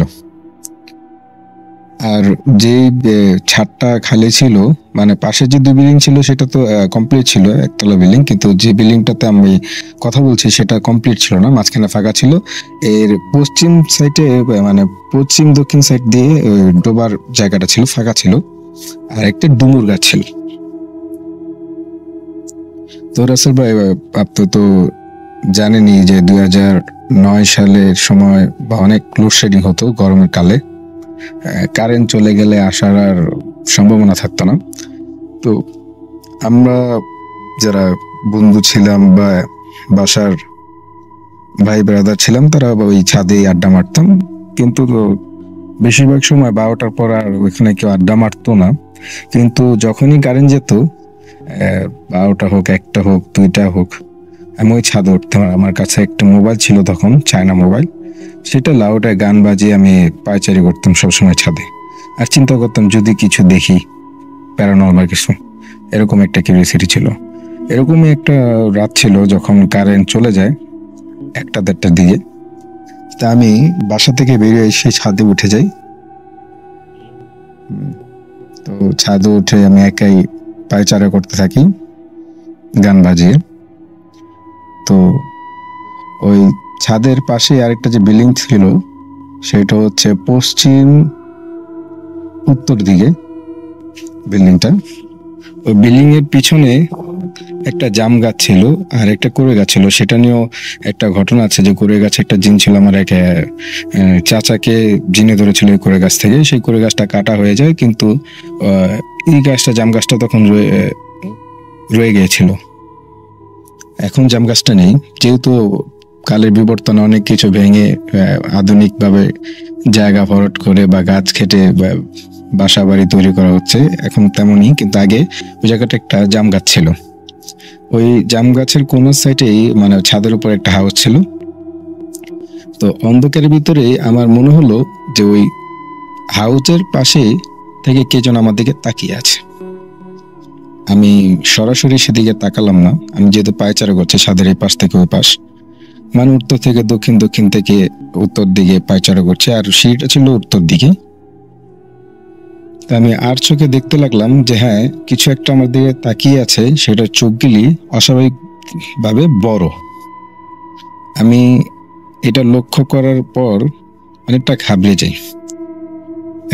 এত দিন যে কিউরিওসিটি ছিল যে কোনো প্যারানর্মাল কিছু দেখবো, ভূত বা জিন দেখবো, কিন্তু যখন সেটা সম্মুখীন হই তখন আমার অবস্থা খুবই খারাপ হয়ে যায়। মানে ভেতর ভেতর খারাপ হচ্ছে, কিন্তু আমি তবুও নিজেকে কন্ট্রোল করছিলাম। আমি আর চোখে একটু ভালোভাবে দেখতে লাগলাম, মানে 2-3বার পায়চারি করলাম, যে দেখলাম জিনিসটা হচ্ছে 2.5 ফুট কি 3 ফুটের সমান একটা বাচ্চার মতন। মাথায় কোনো চুল নেই, কিন্তু মাথাটা অনেক বড় এবং চোখগুলোও অনেক বড় বড়। সেটা ওই কোণা থেকে আমাকে দেখছে। আমি তারপর চিন্তা করলাম ওইটা দেখে সরাসরি না তাকিয়ে আমি যখন আবার দক্ষিণ থেকে উত্তর দিকে আসলাম, আস্তে আস্তে আমি সিঁড়ি দিয়ে নিয়ে বাসার দিকে চলে যাই আর কি। এই ঘটনা বলার কারণ হচ্ছে এই যে অনেকেরই কিউরিওসিটি থাকে, অনেকে অনেক সাহস দেখায়, যেমন আমিও বলি আমি অনেক সাহসী, কিন্তু মানুষ যত সাহসী হোক না কেন, যখন কোনো প্যারানর্মাল বা অস্বাভাবিক কিছু বা দেখে বা সম্মুখীন হয়, তখন কিন্তু তার ওই সাহস রেখে মানে সাহসটা ধরে রাখাটা খুবই হয়ে যায়।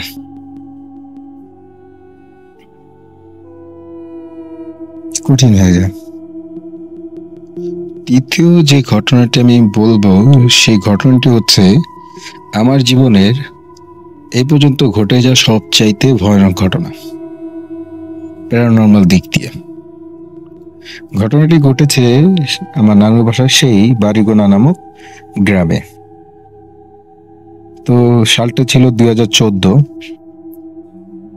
তখন আমি, আমার মামাতো ভাই এবং কিছু তার বন্ধুরা মিলে পশ্চিমপাড়া বাজারে আড্ডা দিচ্ছিলাম।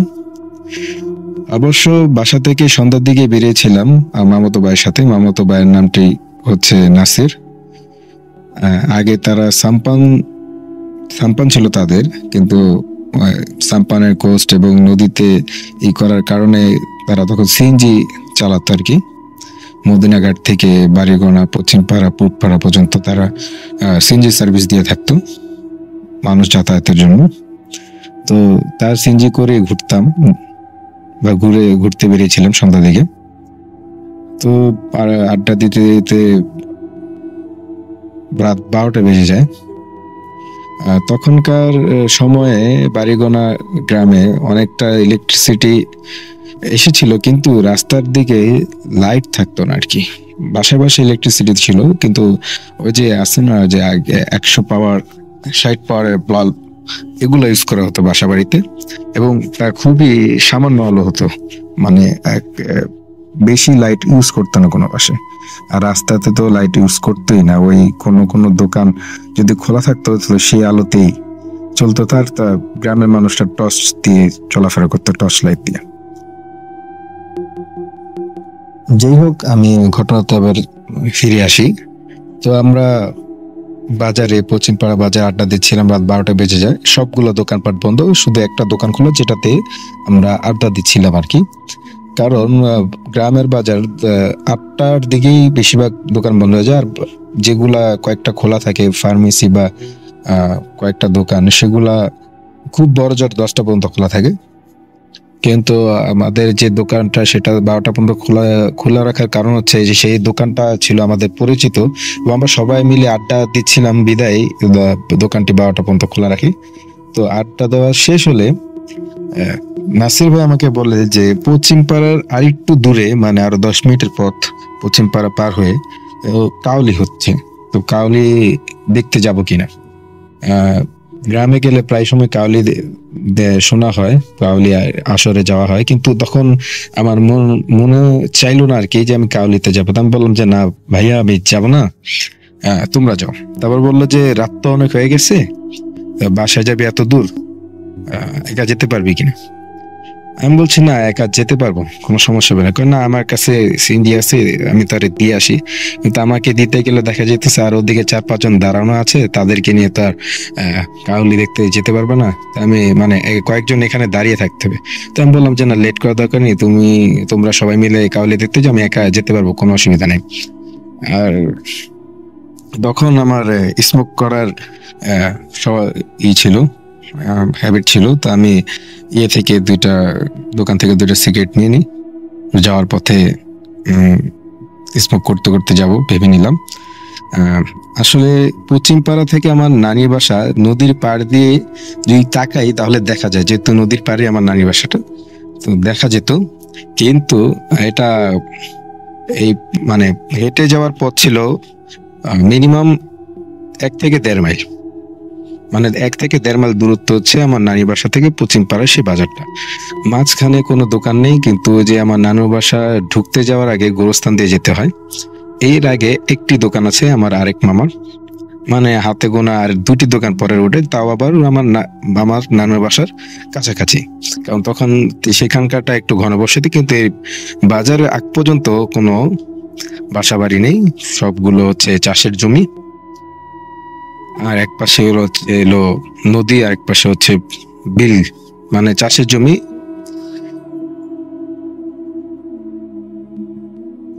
তো তারাও চলে গেল, আমিও বাসার দিকে রওনা দিলাম। তখন মানে সেই রাতটা ছিল হয়তো অমাবস্যার রাত, কারণ গুটগুতে অন্ধকার ছিল, আশেপাশে বেশি দূর তাকিয়ে দেখা যাচ্ছিল না, মানে পথও দেখা যাচ্ছিল না। আর তাই আলোর যে প্রয়োজনটা মেটাবো সেটাও মিটছে না, কারণ আমার কাছে যে মোবাইলটি ছিল সেই মোবাইলটি ছিল নোকিয়া আশা, অ্যান্ড্রয়েড মোবাইল তখন আমি ইউজ করিনি। আশা মোবাইলটা ছিল টাচ এন্ড টাইপ, ওইটা ডিসপ্লের আলোতে যতদূর দেখা যায় ততদূর আমি, আর রোডটা যে পথ সে পথটা আমার অনেক পরিচিত ছিল বিদায় আমি যেতে পারছিলাম, কারণ আন্দাজ করতে পারছিলাম পথটা কোন দিকে যাবে। গ্রামের পথ বুঝতেই পারেন, আঁকা বাঁকা পথ, আর পথটি ছিল কোথাও ইট দেওয়া, কোথাও মেটো পথ, আর দুপাশে ছিল অনেকগুলো গাছ, সিম গাছ। তো পশ্চিমপাড়ার বাজার থেকে বের হলাম। পশ্চিমপাড়া বাজার থেকে বের হওয়ার সময় বা ঢোকার সময় 2টা তাল গাছ পড়ে। 2টা তাল গাছে অনেক ঘটনা আছে ওই গ্রামে, মানে শুনেছি আমি যে 2টা তাল গাছে নাকি বদজিন থাকে। তো যাই হোক, পশ্চিমপাড়া বাজার থেকে বেরিয়ে কয়েক কদম পার হতেই, মানে যেমন 1 মিনিট হাঁটার পরই পিছন থেকে কে জানি আমাকে ডাক দিয়ে উঠলো, এমন ভাবে বলে উঠলো, এই রাকিব, ধারা। আমি হঠাৎ করে দাঁড়িয়ে গেলাম, দাঁড়িয়ে ভাবতে লাগলাম যেহেতু একা একা যাচ্ছি, অন্ধকার পথ, মনে একটু হলো ভয় আছে, সেই ভয়ের কারণে হয়তো মনে হচ্ছে যে কেউ আমাকে ডাকছে। তারপর আমি হাঁটতে লাগলাম, হাঁটার পর আবার বললো, এর কি, দাঁড়াতে বললাম না, দাঁড়া। আমি আবার একটু দাঁড়ালাম, এখন পিছনে তাকাতে নিব, এই সময় মনে পড়লো, কারণ গ্রামে গেলেই মামা আছে বা অনেকের মুখেই অনেক ঘটনা শুনতে পাই যে অমুকের ঝিনে ধরেছে, অমুকের এই ঘটনা ঘটেছে। তো এরকম একটা ঘটনা শুনেছিলাম যে এক মাদ্রাসা ছাত্র এরকম রাত্রেবেলা যাচ্ছিল, তাকে পিছন থেকে কেউ একজন ডাক দিয়েছে। সে পিছনে তাকার সাথে সাথে তাকে ঘাড় মুটকিয়ে মেরে ফেলা হয়েছে আর কি। মানে এরকমটা ছিল যে মনে হচ্ছে কেউ একজন ওই মাদ্রাসা ছাত্রকে কষে এক থাপ্পড় দিয়েছে, থাপ্পড়ের কারণে তার ঘাড় বাঁকা হয়ে সে মারা গেছে এবং তার গালে এবং ঘাড় পর্যন্ত হাতের ছাপ বসা ছিল। তো এই কথাটা মনে পড়ে আমি আর পিছনে তাকাই না, মানে আমার ভেতরে ভয় আরো বেড়ে গেল। এরকম ভয় বেড়ে গেল যে আমি তখন যে ঠান্ডা ঠান্ডা ভাব ছিল গ্রামে, নদীর বাতাস, তার মধ্যে আমি ঘামাচ্ছি। আর এও একটা মাথায় ভিতরে আসলো যে সাথে সাথে যে এই পিছন থেকে যে আমাকে ডাকছে সে বলছে যে এই রাকিব দাঁড়া, কিন্তু ওই গ্রামে এমন কোনো মানুষ নেই যে এমন শুদ্ধভাবে কথা বলতে পারবে। আমার চিটাগাঙে কেউ ডাকলে আমাকে ডাকে রাকিববে, আর যদি ওইখানকার লোকে যদি কেউ আমাকে ডাকতো তাহলে বলতে রাকিববে তিয়ে। তিয়ে শব্দটার মানে হচ্ছে যে দাঁড়ান। তো কিন্তু ওই চিটাগাঙের আঞ্চলিক ভাষায় আমাকে ডাক দেয়নি, ডাক দিয়েছে ঢাকা বা শুদ্ধ ভাষায়। তা আমি সেটা চিন্তা করেও আর পিছু তাকাইনি। আমি সিগারেটটা তো ধরানো ছিল, আমি সেটা টানতে টানতে হাঁটতে থাকি। মানে আর সেই পিছন থেকে অনবরত যে জিনিসটা ছিল সেটা আমাকে ডাকতে থাকে, মানে বলতে থাকে যে বারবার এরা কি দ্বারা। প্রচন্ড ভয়ের মাঝেও আমি দ্রুত হাঁটতে লাগলাম, যেহেতু পিছন থেকে কোনো একটা জিনিস বা জিন বলতে পারেন আপনারা আমাকে ডাকছে যে এরা কি দ্বারা। তো একটা মানুষের পিছন থেকে যদি কেউ ডাকি ভাবে, তখন রাত 12টা বাজে, গ্রামের পথ, অমাবস্যা রাত, অন্ধকারচ্ছন্ন, বেশি দূর কিছু দেখা যায় না অন্ধকারের কারণে। এরকম একটা জায়গায় যেখানে কেউ শুদ্ধ ভাষায় কথা বলতে পারে না, কিন্তু আপনাকে শুদ্ধ ভাষায় ডাকছে, তো কতটা ভয়ঙ্কর হতে পারে যেটা যে পরিস্থিতিতে থাকে, যেমন আমি ছিলাম, আমি বুঝতে পারছি। বা এরকম পরিস্থিতিতে যারা পড়ে তারাই বুঝতে পারবে যে তখনকার সময়টা কত কঠিন হয়ে যায়। তারপর আমি হাঁটতে লাগলাম আর কি বাসার দিকে, কারণ আমার তো আর কোনো উপায় নেই, আমি সেন্সলেসও হচ্ছি না, আমি অনেক ভয় পাচ্ছি, কিন্তু আমার মনের ভেতরে একটা জিনিসই চলছে, আমার যেভাবে হোক বাসায় যেতে হবে। আর পেছন থেকে সেই জিনিসটা আমাকে ডেকেই যাচ্ছে, এরা কি দাঁড়া, মানে বলে যাচ্ছে দাঁড়া। হাঁটতেছি অনেকটা পথ পার হওয়ার পর, মানে ওই যে চাষের জমি থাকে না, বিলের মাঝখানে একটা উঁচু জায়গা করা হয়েছে, মানে একটা সরু পথ দিয়ে। সেই উঁচু জায়গার ভিতরে একটা প্রাইমারি স্কুল। তো সেই প্রাইমারি স্কুল নিয়েও অনেক ঘটনা শুনেছি, যে প্রাইমারি স্কুলের পাশে নাকি অনেক বাচ্চা মারা যেত এবং বাচ্চাগুলোকে উপর করে মাটির ভিতরে গুজে রাখত। তো সেই ঘটনার কথাটাও মনে পড়ে গেল সেই সময়, আরো ভয় পেতে লাগলাম। কিন্তু আমার হাত পা কাঁপছিল, আমি হাঁটতেছি, আমি অনেক ঘামতেছি, কিন্তু আমি সেন্সলেস হচ্ছি না। আমি তখন ওই স্কুলের পাশে এসে স্কুলের দিকে তাকাবো কিনা সেই ভয়টাও পাচ্ছি। এরকম সময় আমার হাতে যে সিগারেটটা ছিল সেটা শেষ হতে লাগলো।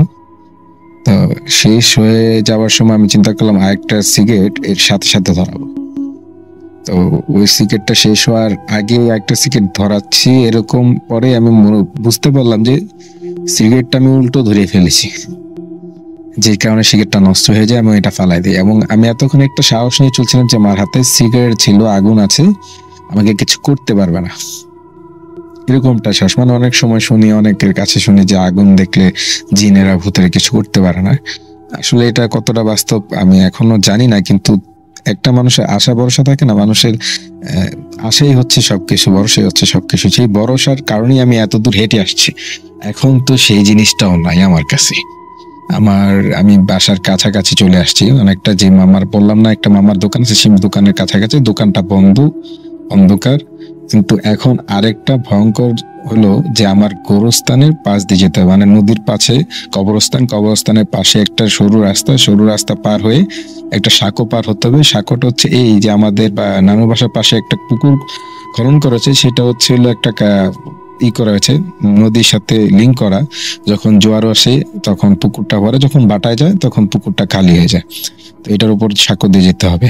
এই সাঁকোর দিকেও আমার বড় ভাই এবং বড় বোন পড়ে গিয়েছিল, ছোট থাকতে এই নিয়ে ঘটনা আছে, এবং গোরস্থানের পাশের রাস্তা দিয়ে অনেক ঘটনা শুনছি। মানে একবারে ভয়ঙ্কর একটা অবস্থা, যে এই যে অবস্থা মনে করেন একটা মানুষ কিভাবে করবে, মানে আমিও অনেকটা বুঝতে পারতেছিলাম না যে কি করব। আমি এখন দাঁড়িয়ে আছি, আমি গোরস্থানের ভেতর দিয়ে যাবো কি যাব না, এরকম একদমই ধারণা পর আমার হাতের মোবাইল দিয়ে আমি আমার মাকে কল দিলাম।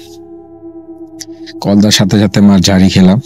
মা বলতে লাগলো এত রাত হয়ে গেছে এখনো বাসা আসতে কই আসোস।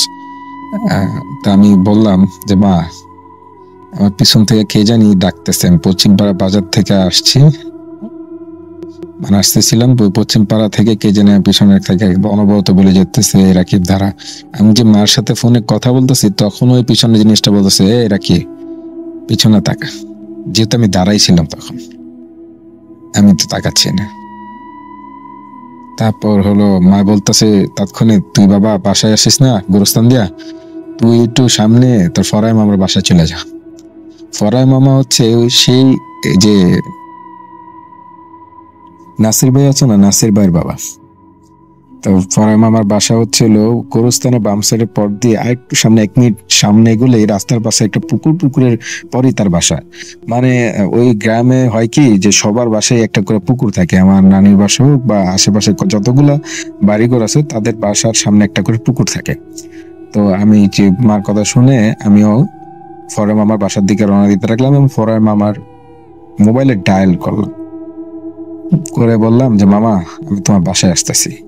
তুমি আসতেছো এই কথায়, নাসির কোথায়? আমি কিছু নাসিম ভাই তো কাউলি শুনতে গেছে, আমি এদিকে এসে বসছি, আমি বাসা যাবো না, আপনার বাসার দিকে আসতেছি। তো বলছে আচ্ছা তাড়াতাড়ি আসো তাড়াতাড়ি আসো। তা আমি মামার বাসার দিকে যেতেছি। তো সেই সময় কিন্তু পিছন দিকে থেকে সেই জিনিসটা কিন্তু অনবরতই এখন বলে যাচ্ছে, তখন তো দাঁড়াইছিলাম বলছে পিছিয়ে থাকা, এখন আবার হাঁটতেছি বলতেছে দাঁড়া। তো একই কথা শুনতেছি অনবরত, শুনতে শুনতে আমি মামা পুকুর পাশ দিয়ে গিয়ে মামার বাসার দরজায় নক করলাম। তখনও পিছন থেকে বলতেছে রাকিব পিছে থাকা, এই রাকিব পিছে থাকা। তারপর দরজাটা খুললো যখন মামা, তখনই আর এই শব্দটা পেলাম না। মামা দরজা খুলে সাথে সাথে বললো তাড়াতাড়ি ঘর ঢুকো, ঘর ঢুকো মামা। আমি ঘরে ঢুকলাম, ঘরে ঢুকার সাথে সাথে দেখলাম যে মামি পানি হাতে ধরা ছিল, পানি দিয়ে বললো যে পানিটা খাও, তাড়াতাড়ি পানি খাও। মানে এরকম হয়েছে যে যখন তাদেরকে ফোন দিয়ে বলছি যে আমি তোমার বাসায় আসতেছি, তোমার বাসা থেকে বাসা যাব না, তখনই তারা কিছু একটা বুঝতে পারছে। তা আমি বলতে নিয়েছিলাম যে কি ঘটনা ঘটছে। সে বললো যে মামা বললো যে না এখন কিছু বল লাগবে না, নাসির যেহেতু বাসায় আসেনি, মাসির ঘরে তুমি ঘুমাও, চুপ করে সকালে শুনবো না কি হয়েছে না হয়েছে। ঠিক আছে, আমি তখন অনেক ক্লান্ত ছিলাম, ঘামিয়ে পুরো ভিজে গেছি আমি, মানে অনেক একটা অবস্থা যে কি একটা পরিস্থিতি থেকে যে আমি মুক্তি পেলাম, মানে মামার বাসা ঢুকে পড়ছে তা বলে বোঝানো যাবে না। তো সে পরের দিন মা সকাল সকালই পরে মামার বাসায় চলে আসে, কারণ মামার বাসার আমাদের নানি বাসা তেমন একটা দূর ছিল না। তো এসে বললো যে তোর রাতে যদি ফোন দিস তোর পিছন থেকে ডাকছে, সেটা আমিও শুনছি। মানে আমি যে ফোন দিয়েছিলাম যে মাকে যে আমি বাসার দিকে আসবো কেন গোরস্থানের পাশ দিয়ে, যে আমার যে পিছনে যে অবয়টা আমার দিকে ডাকতেছিল, বলতেছিল যে পিছনে থাকা, সেই শব্দ বা সেই তার কথা ফোন দিয়ে মাও শুনতে পায় যখন ফোনের মাধ্যমে আর কি। তো এরপর কয়েকদিন পর নানির বাসা থেকে চলে আসি। এই ছিল আমার তৃতীয় ঘটনা। তো রাসেল ভাই, আমার ঘটনাগুলি যদি ভালো লাগে অবশ্যই শেয়ার করবেন, শেয়ার করলে আমি অনেক খুশি হব। আপনাকে এত কষ্ট করে ঘটনাটি শোনার জন্য ধন্যবাদ, এবং লিসেনারদেরকেও ধন্যবাদ জানাচ্ছি। আর সবাইকে জানাচ্ছি আমার সালাম আবারও। আসসালামু আলাইকুম, সবাই ভালো থাকবেন।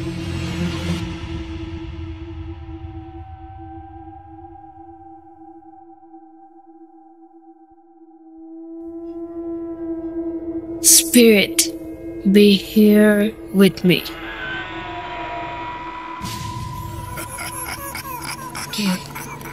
কে তুমি? Bhoot.com. The fear returns with Russell.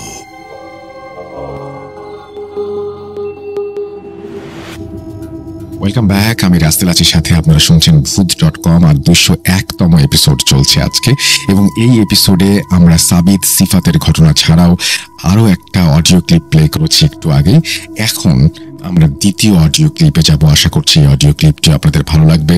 কথা না বাড়িয়ে সরাসরি চলে যাচ্ছি ঘটনায়, সাথেই থাকুন। আসসালামু আলাইকুম রাসেল ভাই, আশা করি ভালো আছেন। আমি নাজমুল হুদা বলছিলাম ঢাকার উত্তরা থেকে। স্টুডিওতে আসা আমার পক্ষে সম্ভব ছিল না, যার কারণে আমি অডিও ক্লিপ পাঠাচ্ছি। আর গল্পের মধ্যে বা ঘটনার মধ্যে যদি কোনো ভুল ত্রুটি হয় তাহলে লিসেনারদেরকে বলবো ক্ষমা সুন্দর দৃষ্টিতে দেখার জন্য। আসলে রাসেল ভাই, আমার গ্রামের বাড়ি হচ্ছে জয়পুরহাট জেলার কোনো এক গ্রামে। আমি সঙ্গত কারণে গ্রামের নামটা বলছি না। তো ঘটনাটা ছিল আপনার 2016 শেষের দিকে আর কি। 16 শেষের দিকে আমাদের গ্রামে একটা পরিবার ছিল। তো পরিবারটার বাবা মা আর মেয়ে ছিল, আর এক ভাই ছিল। তো মেয়ের বাবা কৃষক ছিল, জমিতে কাজবাজ করত। তো হঠাৎ মেয়ের একটা শারীরিক সমস্যা বলতে একটা রোগ ধরা পড়ে, যার কারণে অনেক টাকা পয়সার দরকার পড়ে। তো মেয়েটির বাবা মেয়েটিকে অনেকবার বুঝাইলো যে দেখ মা, আমি টাকা পয়সা জোগাড় করে যেভাবে হোক তো চিকিৎসার ব্যবস্থা করব। তো এইভাবে মেয়েকে আশ্বাস দিত বা আশ্বাস দেয়। তো একদিন হঠাৎ ওর বাবা মার মধ্যে ঝগড়া লেগে যায়। তো এটা আবার ওই মেয়েটা দেখে, আর মেয়েটা বুঝে যে ওর চিকিৎসা টাকা জোগাড় করতে গিয়ে পরিবার মধ্যে টাকার সমস্যা হয়, যার কারণে ঝগড়াটা হয়। তো মেয়েটা করে কি, গলায় ফাঁস নিয়ে সুইসাইড করে। তো সুইসাইড করার এক পর্যায়ে সবাই এটা দেখে ধরাধরি করে আমাদের যে জয়পুরহাট কোনো একটা হাসপাতালে নিয়ে যায়। নিয়ে যাওয়ার পরে সেখানে কর্তব্যরত চিকিৎসক তাকে মৃত ঘোষণা করে। তো মৃত ঘোষণা করার পরে লাশ বাড়িতে আনা হয়। তো যেদিন লাশ বাড়িতে নিয়ে আসে বা বিকালে, সকালবেলায় ঘটনা ঘটে, তো লাশ বিকালে নিয়ে আসে।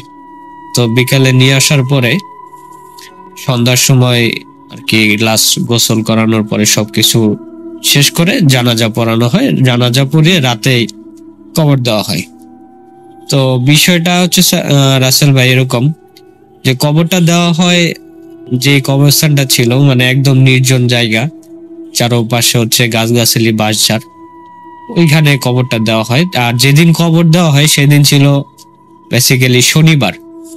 আর আমরা ম্যাক্সিমাম সবাই জানি যে কালো জাদুর যে বিষয়গুলা থাকে সেগুলা ম্যাক্সিমাম সময় শনিবার আর মঙ্গলবার যারা আত্মহত্যা করে, সুইসাইড করে, তাদের শরীরের বডি বা কোনো একটা এলিমেন্টস দিয়ে কালো জাদু করা হয়। তো যাই হোক রাসেল ভাই, যখন মাটি দেওয়া হয়, লাশ দাফন করা হয়, সবাই যার যার মতো বাসায় চলে যায়।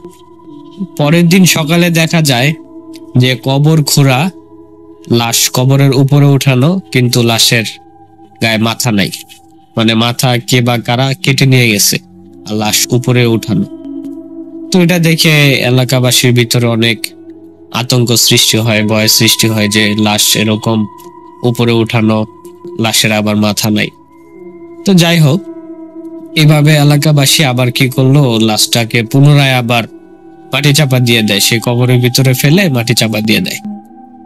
তো তারপর এভাবে যাওয়ার পর কিছুদিন পর, ওই কিছুদিন বলতে 10-15 দিনের মাথায়, সেই মেয়ের মা স্বপ্নে দেখতো যে তার মেয়ে মাথা নাই, মাথা ছাড়া তার মেয়ে তার কাছে আসতেছে, আইসা বলতেছে যে মা আমাকে বাঁচাও, আমাকে কষ্ট দেওয়া হচ্ছে, আমি অনেক কষ্টের মধ্যে আছি, আমাকে এইখান থেকে উদ্ধার করো। তো এইভাবে ওর মা প্রতিদিন রাতে স্বপ্ন দেখতো, আর সকালে উঠে ওর বাবাকে বলতো। তোর বাবা বলতো হয়তো তুমি রাতে ভুলভাল স্বপ্ন দেখছো, এটাই এরকম কিছু। পরের দিন যখন আবার ওর মা বাবা রাতে ঘুমায়, ঘুমানোর পর ওর মা খেয়াল করতেছে যে এটা স্বপ্ন না, মনে হচ্ছে যে বাস্তবেই ওদের ঘরের পিছনে জানালার ওখানে কেউ দাঁড়ায় আছে। মানে এটা উনি ফিল করতেছে যে বোঝা যাচ্ছে যে জানালার পিছনে কেউ একজন দাঁড়ায় আছে। তো এইসব দেখতে দেখতে ওই রাতে আর কিছু বলে না। সকালে উনি উনার ওই মেয়ের বাবাকে বলে যে আমি গতকাল রাতে এরকম এরকম ফিল করতেছি যে জানলার পাশে কেউ দাঁড়ায় থাকে। তো এগুলা যাওয়ার পরে এটা তো ওর ফ্যামিলির সাথে হইলো। তো ওদের যে বাসা বা ওই কবরস্থানের ঠিক কিছু দূর মানে মোটামুটি আপনার কতটুকু হবে, আধা কিলোমিটার দূরে একটা ইটের ভাটা ছিল। তো ইটের ভাটায় শ্রমিকরা সারাদিন কাজ করতো, আপনার সন্ধ্যা পর্যন্ত কাজ করতো, যারা ইট বানাইতো আর কি, হচ্ছে মাটি দিয়ে দিয়ে ইট বানায়। তো ওরা সন্ধ্যা পর্যন্ত কাজ করতো। তো সন্ধ্যা পর্যন্ত কাজ করা যখন মাগরিবের আজান দিবে ভাব, মানে দিবে ভাব বলতে দিয়ে দিছে, মানে চারদিকে আজান হচ্ছে, আজান মানে শেষ, হয়তো কয়েকটা মসজিদে এখনো হচ্ছে আর কি। তো এমন সময় যে ইটের ভাটায় কাজ করতো একটা কর্মী, তো কর্মী হঠাৎ চিৎকার দিয়ে ওঠে, কে কোথায় আসো, আমারে বাঁচাও বলে সে মানে সেন্সলেস হয়ে যায়। তো সবাই গিয়ে দেখে যে সে ইটের যে বানানো ইট তার পাশে পড়ে আছে। তো সবাই তাকে চোখে মুখে পানি দিয়ে জ্ঞান ফিরানোর পরে উনি চোখে মুখে মানে ভয়ের ছাপ। ওনাকে জিজ্ঞাসা করলো কি হয়েছে, তো উনি বলতেছে আমি আর এখানে কাজ করব না। পরে সবাই ওনাকে যখন বারবার রিকোয়েস্ট করলো, দেন উনি বললো যে এরকম দেখতেছি একটা মেয়ের অবয়ব না, মানে উনি যেভাবে বললো আর কি, যে ফুল দেখা যাচ্ছে যে একটা মেয়ের বডি মুভ করতেছে, এদিক থেকে ওদিকে যাচ্ছে হেঁটে হেঁটে, কিন্তু তার কোনো মাথা নাই। পরে এগুলা শুনে এলাকাবাসীর ভিতরে অনেক আতঙ্ক সৃষ্টি, অনেক ভয় পায় অনেকে সবাই।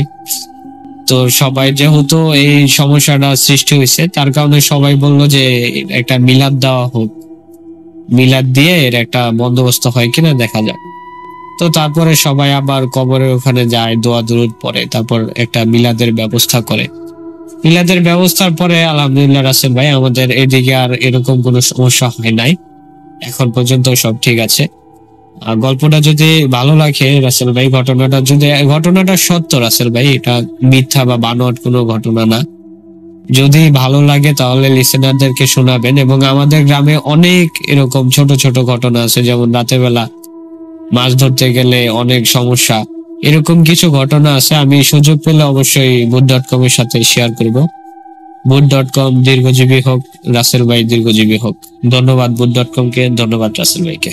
আল্লাহ হাফিজ। আরো একবার আপনাদের সবাইকে স্বাগত জানাচ্ছি boot.com এ, এবং 201তম এপিসোডের সমাপ্তি টানতে হবে। আমার মনে হয় যে আমি টায়ার্ড, আপনারাও টায়ার্ড, এবং আপনাদের সবাইকে ঘুমাতে যেতে হবে। আর সেই সাথে মানে ঘটনাগুলো শোনার পরে আমি কেমন একটা ঘোরের মধ্যে চলে যাচ্ছি, বিভিন্ন সময় আমার এটা হয়। এবং আপনাদের কি অবস্থা হচ্ছে সেটা লিখে জানান আমাকে। আমার ইমেল অ্যাড্রেস হচ্ছে russell.boot.com@gmail.com। আমাদের ফেসবুক পেজ হচ্ছে www.facebook.com/russell.স্বাধীন। আমাদের ইউটিউব চ্যানেল rjrussellbooth.com, অবশ্যই সাবস্ক্রাইব করবেন। আমরা আজকের মতো বিদায় নিচ্ছি, ফিরে আসবো আবারও। আর এই যে 200তম এপিসোড আমরা করলাম, এই যে লম্বা পথ পাড়ি দিলাম, এটার জন্য স্বাধীনকে অনেক ধন্যবাদ। কারণ এটা ছাড়া কোনোদিনই সম্ভব ছিল না আমাদের এই লম্বা পথ অতিক্রম করার। কারণ 2020 সালে যখন আমরা কিছু শুরু করব এই আশা নিয়ে বুক বেঁধেছি, ঠিক সেই সময় স্বাধীন এসে পাশে দাঁড়ায়। এবং সেই কারণেই আমরা একটা প্ল্যাটফর্ম পেয়ে যাই, যে প্ল্যাটফর্মের মাধ্যমে আপনাদের সবাইকে আবারও ঘটনা শোনাতে শুরু করি। এই ঘটনা শোনা অব্যাহত থাকুক আরো যুগের পর যুগ, বছরের পর বছর, যুগের পর যুগ। এবং আমরা আজকের মতো বিদায় নিচ্ছি, কিন্তু ফিরে আসবো আগামী সপ্তাহেই। সেই পর্যন্ত ভালো থাকুন, সুস্থ থাকুন, মোস্ট ইম্পর্টেন্টলি boot.com এর সাথে থাকুন। আল্লাহ হাফেজ।